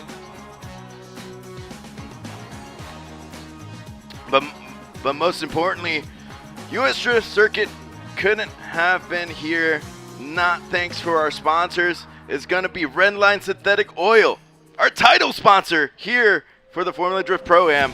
You got Autosports Engineering, Drift HQ, Kenda Tires, and BC Racing Coilovers. I Yeah. just wanted to get in there. Kansei Wheels, Taxi Garage, and Link ECU.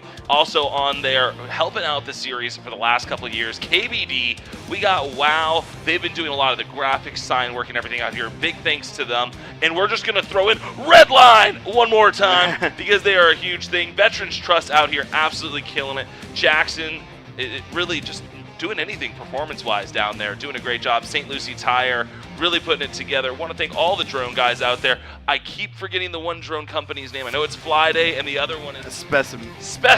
Yeah. Specimen drones out there flying around. They were doing some acrobatic air stuff earlier today. Yeah. Super sick. And obviously, you guys right now are hearing me, so make sure you guys check your hearing. Definitely go to the center to go ahead and check out free hearing exams and stuff like that. Center for Hearing and Communication. Want to thank them for coming on board as well. And then obviously the studio out here, Frame 13 Studios, really putting it together, making sure we look this good. Want to also thank Stonehouse for making all this happen. You go ahead and take care of that barbecue sponsor because I know you're excited to try it out. The Tillmans, they have an amazing barbecue sauce. It's won competitions. Definitely check them out on tillmansbarbecue.com. And today has been a scorcher for a bit. Got some wind. It's been still heating up with the competition. What was one of your favorite battles today here, Dustin? I mean, to pick one is a disservice. These drivers have come out here and absolutely thrown down every round. I'm honestly going to tell you, though, seeing Sasha go against Darren is going to be a highlight. They really both came in and put it together. That's going to be one of the runs that I'm going to go hug Darren after this. I'm just so pumped for him. And the fact that he hasn't had the seat time he needed in that car, in my opinion, and to come out and have this kind of a performance. Yeah. Just love to see the hometown, grow another hero. Yeah, my personal favorite, the two fireballs back to back from Eric Noguera. That was an electric moment today. He lived up to his name, lighting up the first outer zone. It absolutely been killer today, as well as Tom Mermanod.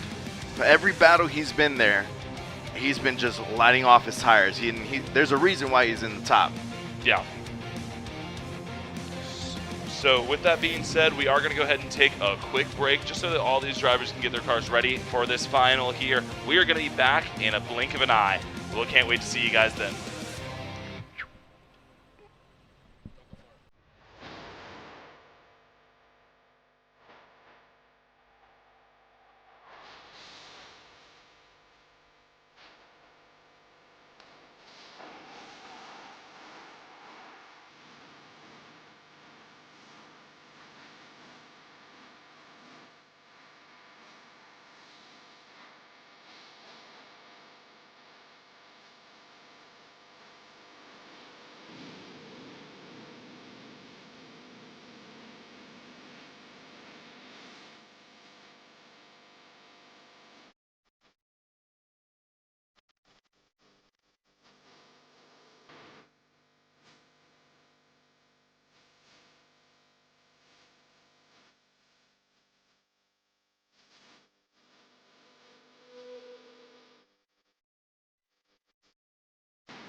girl. So.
I keep.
Changing yourself.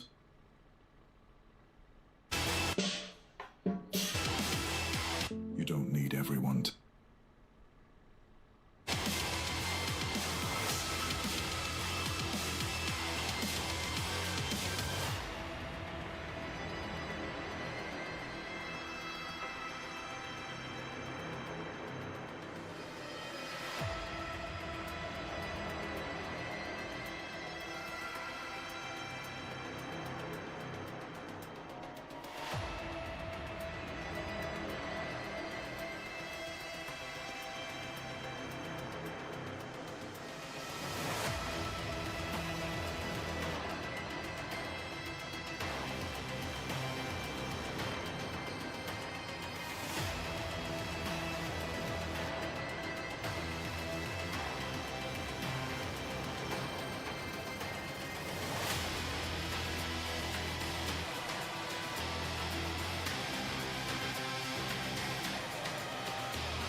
All right, guys, here we are. You guys have been so patient, and we appreciate that. We are coming down to the last few minutes. We can even be on track, and we've got Darren going against Jake.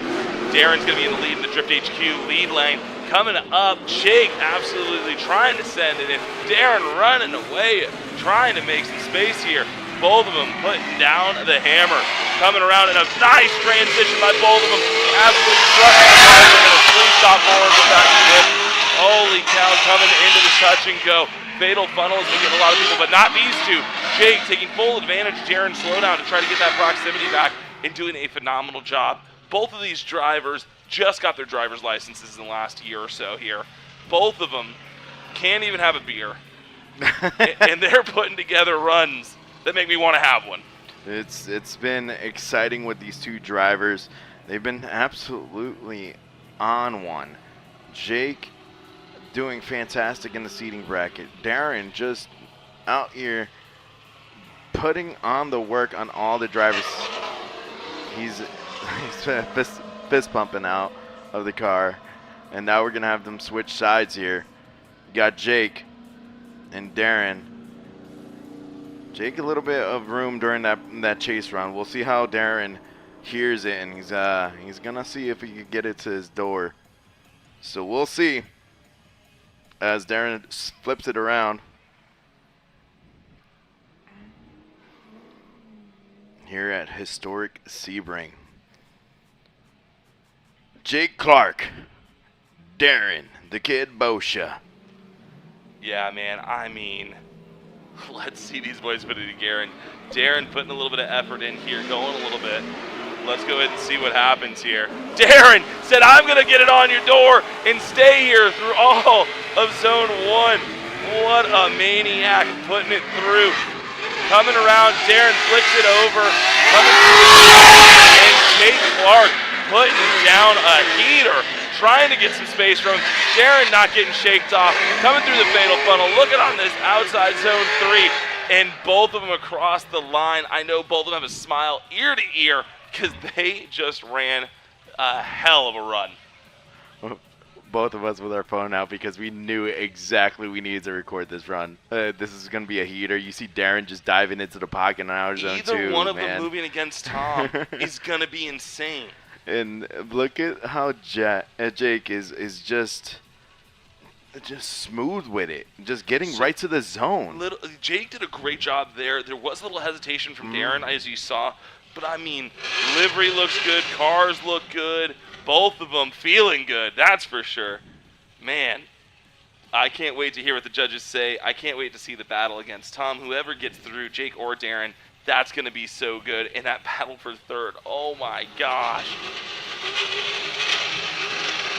Our flag girl getting them amped up.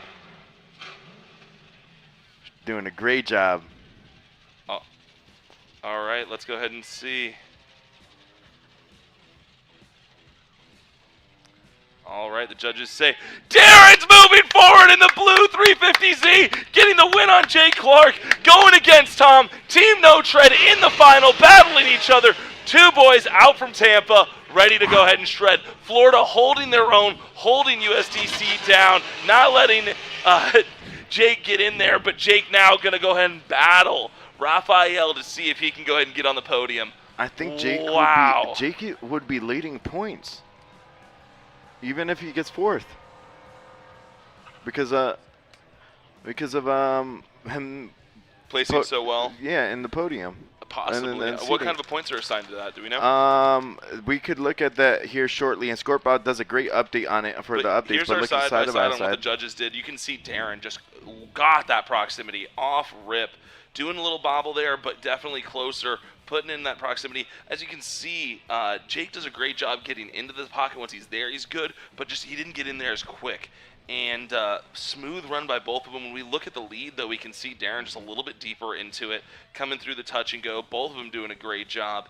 Neither one of them choking up the other driver, but not making it easy at the same time. No. And both of them somehow finding the way back to the car.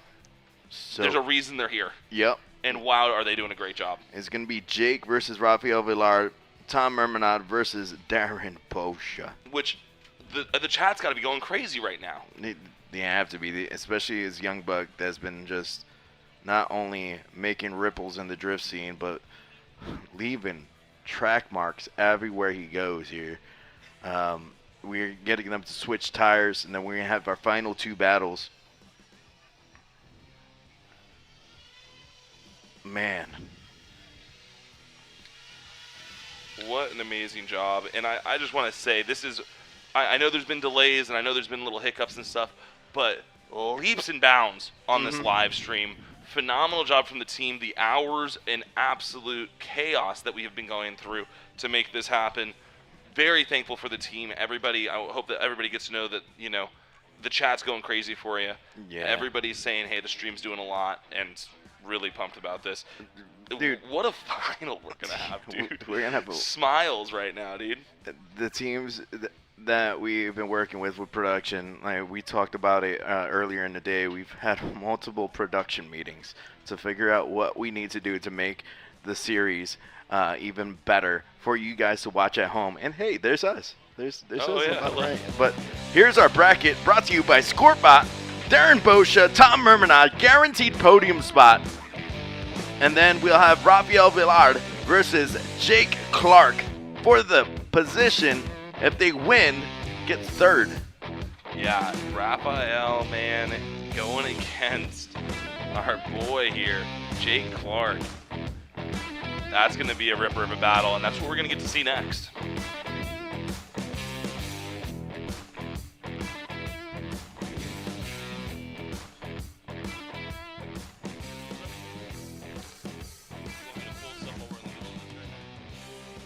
There we go. We got Sebring's palm trees on the bridge.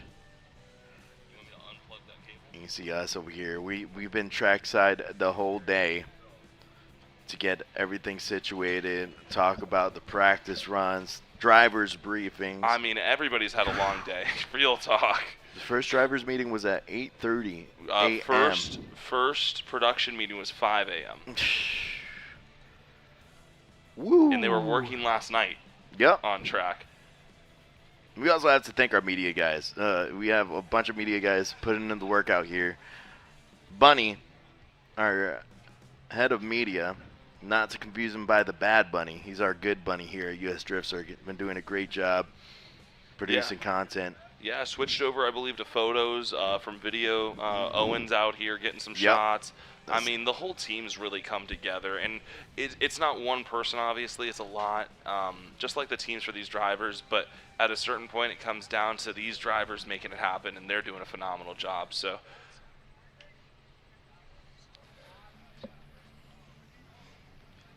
And here we go. We have our Center for Hearing and Communication. Today's matchups are brought to you by them. The Center for Hearing and Communication is a proud sponsor, or a proud partner for US Drift Circuit to raise awareness about the importance of hearing health. Go check them out at the merch tent and pick up some free ear protection. You'll see the QR code coming up here. Definitely important to check your hearing, make sure that you're good. Don't want to lose your hearing, especially in these kind of events. They're loud and proud. Yeah, and something she said, which we didn't even think about, at the decibel levels in which inside a car, even with a helmet, 15 minutes of exposed noise is enough to cause hearing loss. Yeah, I've got more than 15 minutes inside my car.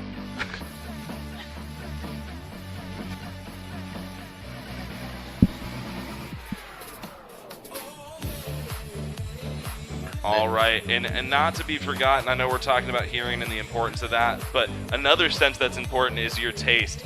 Tillman's absolutely coming out, voted best sauce on the planet in 2023 at the American Royal World Series of Barbecue. Tillman's barbecue sauce have clean ingredients, but still continue to dominate in the competition barbecue circuit. It's not just a competition out there, but also in your backyard. Visit tillmansbarbecue.com if you want to go ahead and try your own. Make sure you guys order and find a retailer near you. Obviously, definitely scan that QR code if you guys are trying to zest up some of that picanha maybe, do a little American style. Pretty exciting stuff out here, guys. Love to keep seeing other companies and other brands partnering with drifting. It is huge to grow this sport. So we got Lewis Lands over here bothering us. I'm going to mute myself so I can congratulate him on killing it today. Lewis Lands just let me know it was his throttle body that went out. And here we go. Our third place battle. Rafael Villar, Jake Clark, heavy hitters here on round one of Sebring. And look at Jake Clark. My goodness, that was so aggressive initiation in the chase. And Rafael Villar doing a great job with a Chevy Corvette, using some left on brake. But here's Jake Clark. And now we go two. Nice matching angle going to that touch and go. Jake Clark is not backing down for this fight. Pylons are going everywhere. Oh, mercy on the final outer zone. Doors. You can tell he had a conversation with his team. His spotter said, send it. Don't hold back. And he is ripping through the course right now. And he was on top of him the entire run. Rafael is going to have to come back swinging. There's no way he does. And Tom, not Tom, so sorry. Our boy Jake here. Wow. He's been like that the whole day. No, this is next level. This is he got the gloves taken off. Yo. Rock Lee got to drop off the weights. All right. And here we go. The second half of this battle. Jake Clark, Rafael Villar. You can hear him throttling in nice and early, coming over. Nice flick in with big power on, trying to get out to that zone. Not quite making it out there just yet. But when I tell you, our boy Rafael's chasing him down, he's hunting him. No margin to error, and Jake is gonna go ahead and make him work for it. Finding that touch and go, snappy transition into the third, stopping just on the line and filling that zone and running a little bit away from Rafael in comparison to the last run. My God. It might come down to filling that first zone. That's how close this might be. I just want to mention that transition. We're going to look at the side-by-side. The transition from Jake in the lead to outer zone 3 was diabolical. He snapped right to angle, but here's what you were talking about, that first outer zone. Jake isn't filling it all the way out, but you see Rafael doing a great job. He gives him that door, and then he flirts with that touch and go, but look at Jake diving right into the pocket and diving a little bit forward so he could keep up with that Chevy Corvette. So on this replay, I didn't really notice that bobble from Rafael where Jake was a little bit more planted, but yeah. I don't know. The zone filling of zone 1, which it felt like it was getting missed a lot in practice, and then they really started honing in on it in this top 16, but just wasn't into it. So Rafael laser focused, trying to see if he's going to get that third place and get on the podium. Jake been absolutely killing it, man. Big thumbs up from him, big smile. He knows that he's been putting in the work. So super pumped.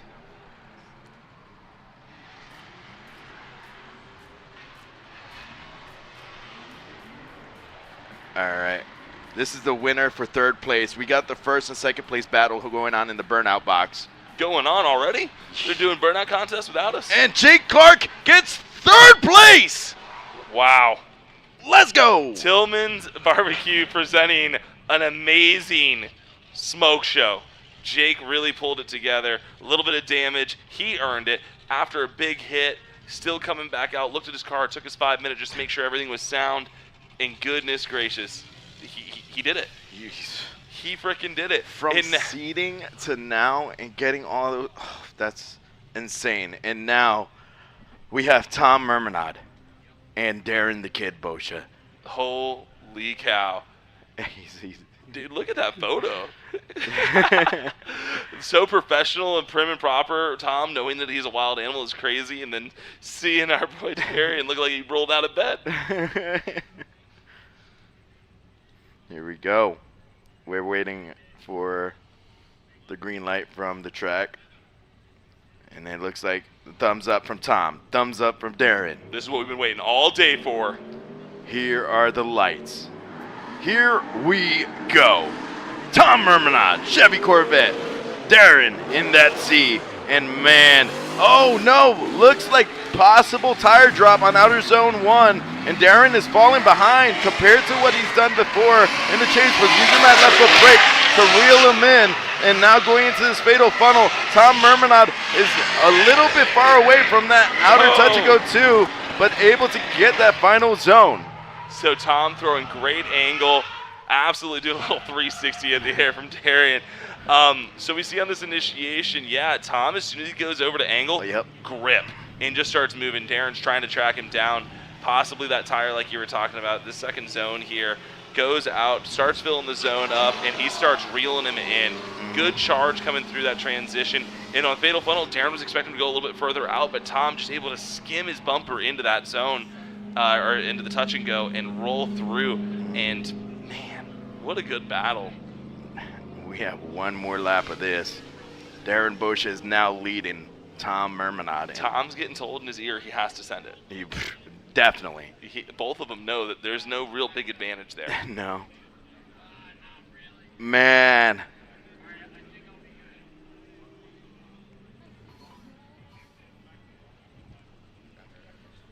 And here we go. Tom rolls up to the line, gives a little room so he could get that jump. Thumbs up from both drivers. And here we go. Darren Boscia in the lead. Tom Mermanod in the chase. The winner gets first place. Look at the aggression from Tom Mermanod. Oh my goodness. Tire on door, and Darren Boscia coming around to outer zone 2 all the way around. Oh, mercy, as he is hitting that touch and go. Oh no, a spin out. Oh my goodness, Tom was being as aggressive as possible. We're getting a thumbs up from Darren that's saying he's okay. Decent amount of smoke coming out from there, but definitely something came off the front of the car. Let's go ahead and see if we got a replay here. Coming through second outer zone, Tom's putting in the work. You can see the tire marks from the zone, first zone where he was bumping into him. Looks like Darren just comes around and starts to rotate, and yep, he just over-rotates it trying to get that, and then the rear driver's side smashes into the front of Darren's car. That car just getting done. He's able to start it up, so. Yep. Oh, that's a great angle right there. Oh, he's back in it. You know what? He's pumped. He's upset that it happened. Oh, that collision was rough. Look at that. Yeah, it's a good collision, man. That's a good This bump. is a good angle. Here we go. Right there. So, okay, possibly, Tom contacting that front tire, slowing it down, made the car loop. Yeah, but let's see. I want to. I think it is. I think it is. Or is it his back corner panel? No. So Tom's front tire grabs the wheel here, and it stows it up and goes in. I think he might have looped either way. I'm not really sure. Let's see. Let's see a little bit different angle here.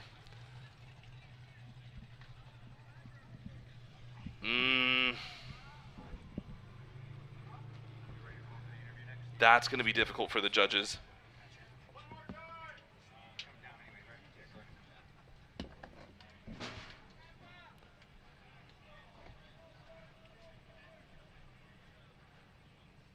Wise 5 angle, fully out, going through. Tiny.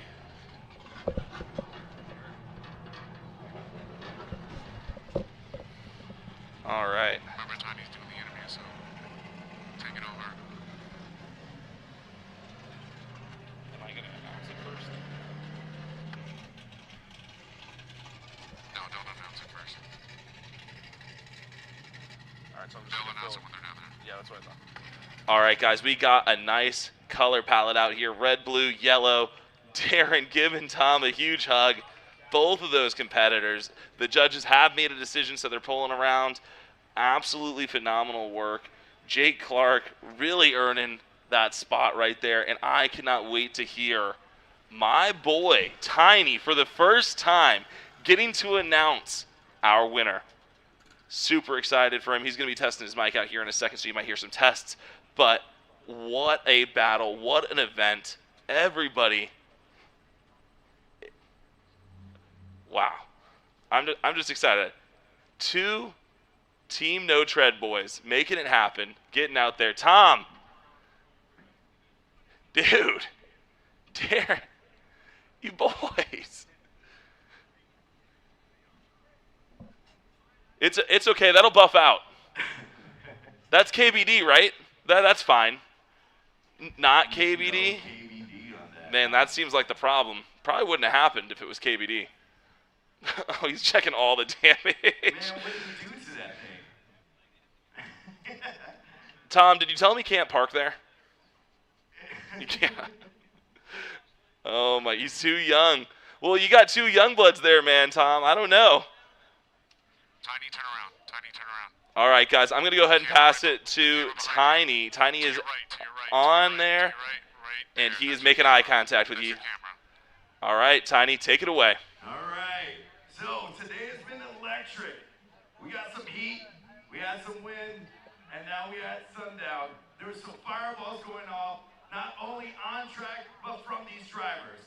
First and foremost, we got to give it up to our man, 3rd place, Jake Clark. And now, we got 2 drivers that have been busting their tails on off season and throughout the whole year, driving to Fuel Fest, helping out in Fuel Fest. Both drivers have been sweating their butts off. And also, they're missing parts. The winner's missing parts on the car, all right? Body parts. The winner, first place goes to Darren the Kid Bowsha!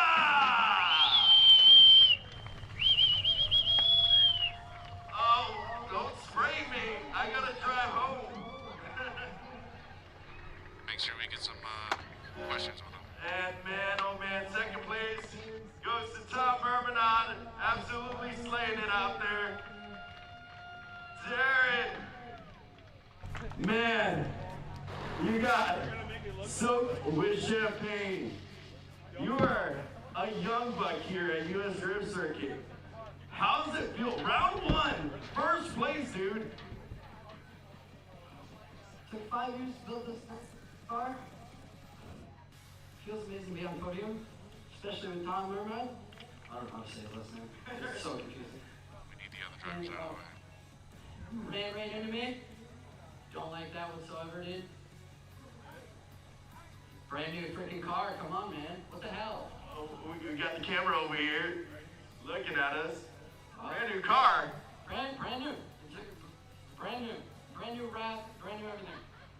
Dude, at Fuel Fest, you were helping out a lot. You were watching them drive, and the amount of energy you put out there, not only for putting into your car, but to US Drift Circuit, like, you're a young kid getting a podium in a Pro-Am series. I can see the excitement in you.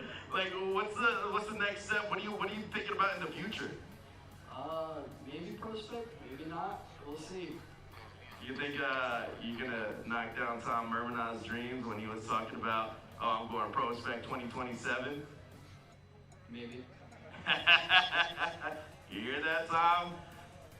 Oh, man. Well, you know what? We have the hearing aids over there that you can go check out to make sure you don't have any hearing damage.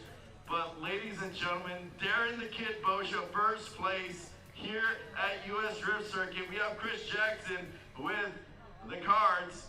Man, oh man, Chris. We can't see it. All right, Everyone's guys, blocking. well, The guys in the red jerseys need one to of our move. sponsors, all these banners, everything around the track is from WOW. Wow signs, we're inside the printing, wow wraps. Raphael's actually the camera fourth. behind all these guys, He Maria, couldn't they be here, need but to he's move. giving you guys money. So, congrats on first. Have him Mr. face this Tom. camera. Have him face this camera. Congrats on second. Have the drivers point them to the camera that you need to look Congrats on at. third. Tiny. Good job. This team put in work today. Dad, non-stop. Thank you guys. There we go. And drivers, take a look at the camera over there. Tom Hermanow's team has been blocking it, but hey, he's not the top. He's second place, but he did a fantastic job putting out a smoke show. I do want to say thank you to everybody out here. The production team has been awesome. The energy has been amazing.